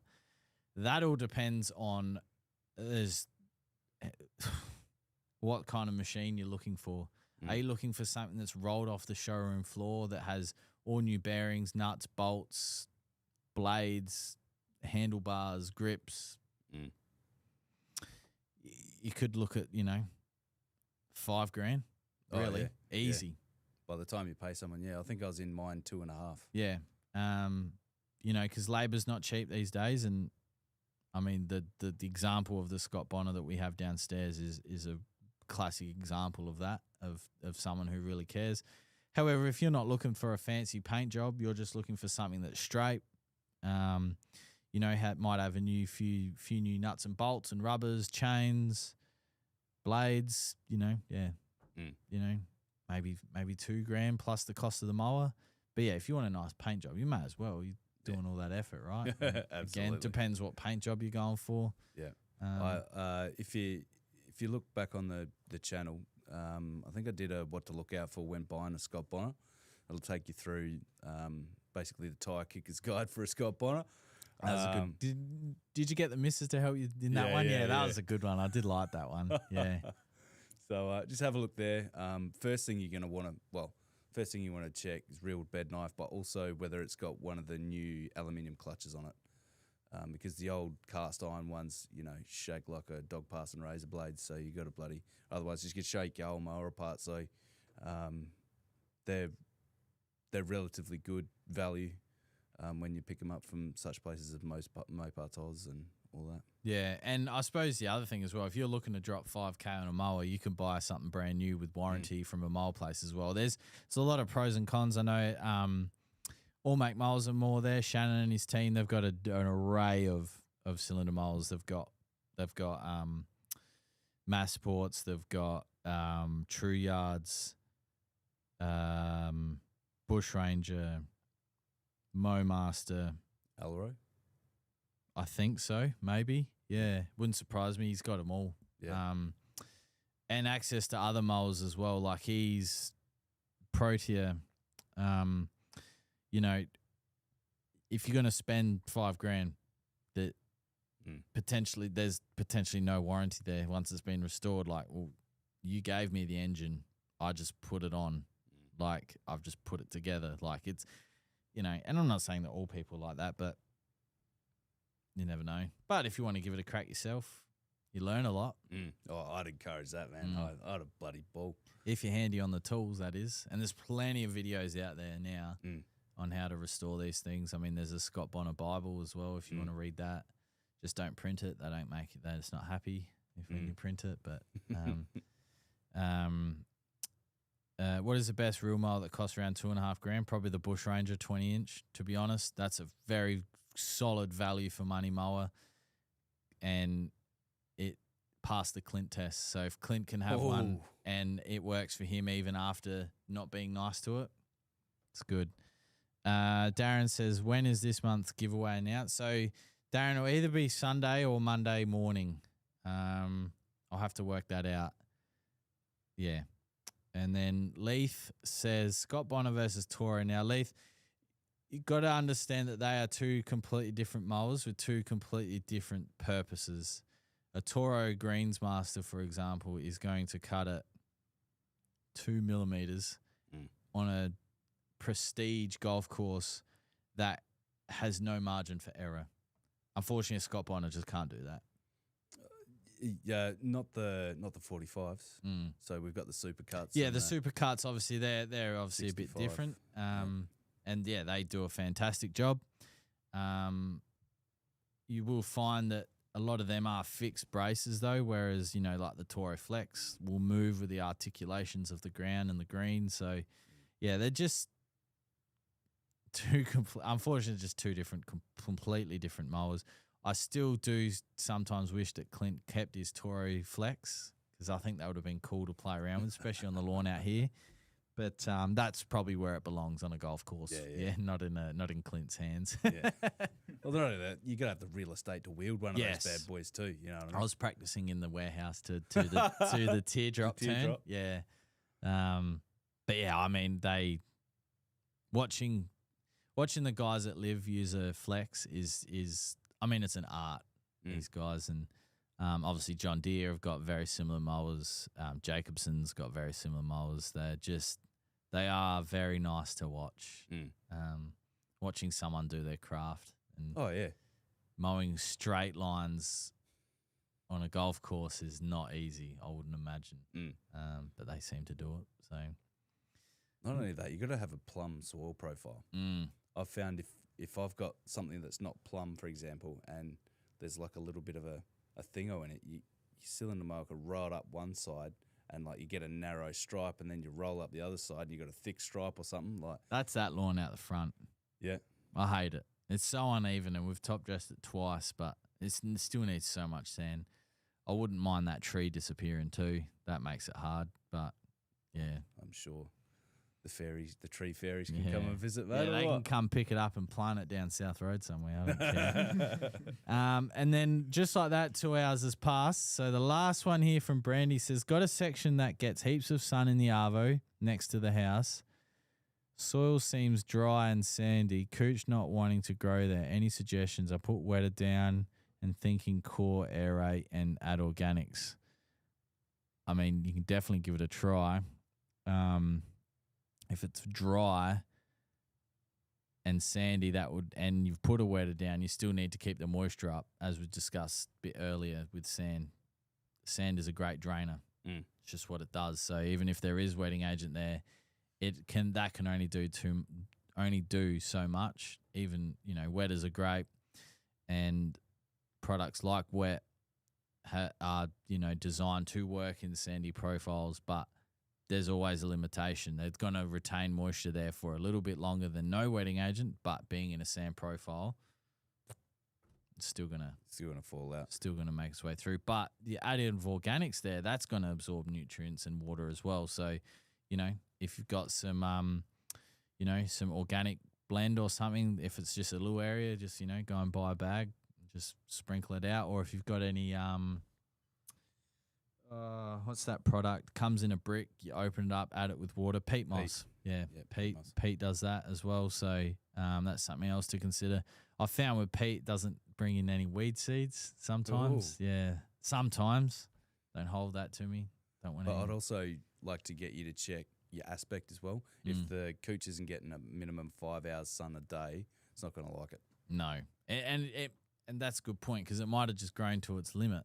Like, that's only where I can photosynthesize to. I can't do it anymore. And that's sort of the line that I get in winter at my place. Like the kite sort of recedes, and then that's it. It doesn't go back any further, because that's where the sun limit is.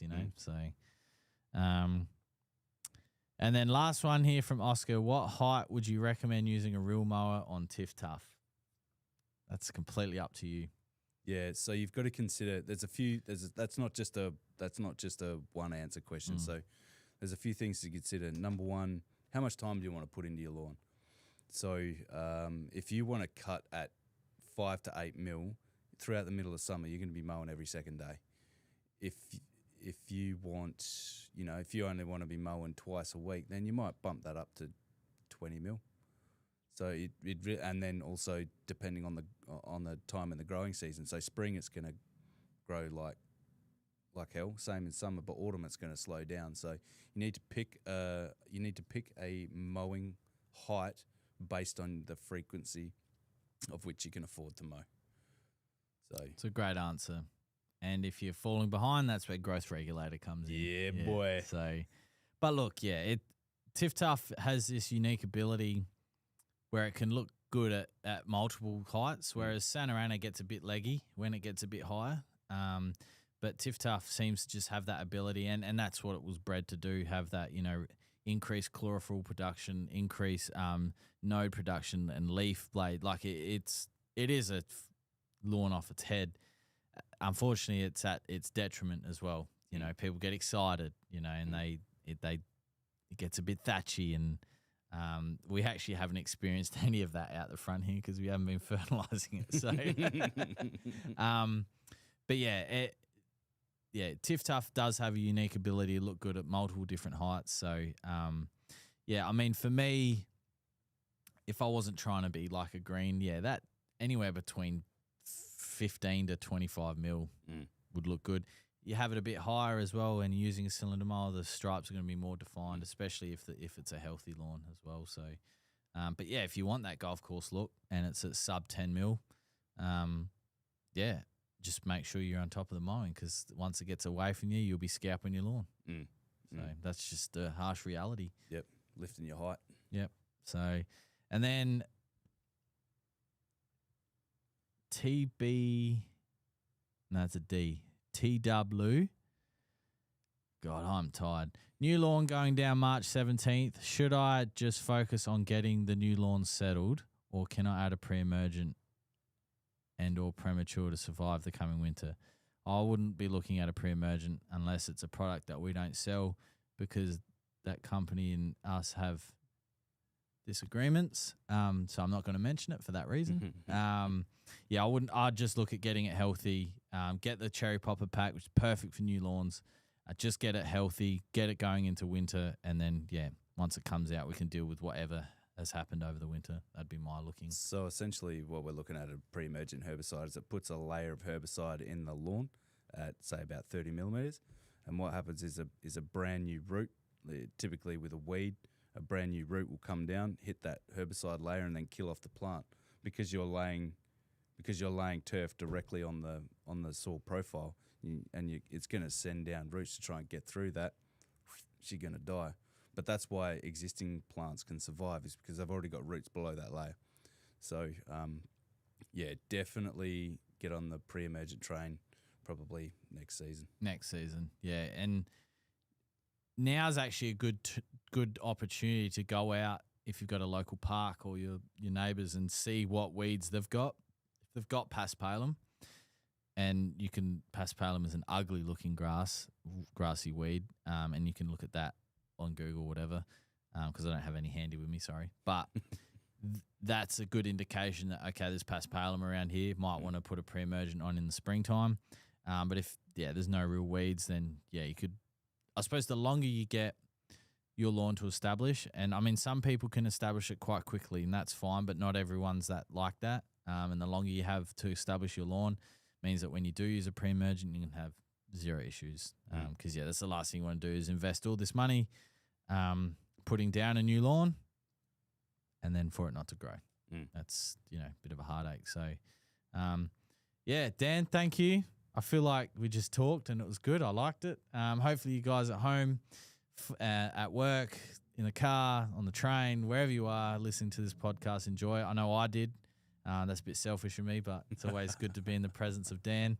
He's a very insightful person. So thank you, Dan. No worries, mate. Happy to be here. And hopefully your back gets better and your work remains busy and you're able to be part of South Australian history for everyone to enjoy for time and time once we're all gone. So thank you. Thanks for having me, Jonesy. Appreciate it. No Cheerio, worries. people. Thank you, Dylan, as well. You got to thank you here. Oh, that's okay. Thanks, guys. Thank you. So, thanks, Dill. If you're in Adelaide, stay safe and dry. If we do get all this rain, be a good weekend to be a duck. So that's what I've got to say. So goodbye. Oh, quick, Dylan, play the outro. Oh no, where is it? It's on front page. It's on front page. Front page. Ah, yeah.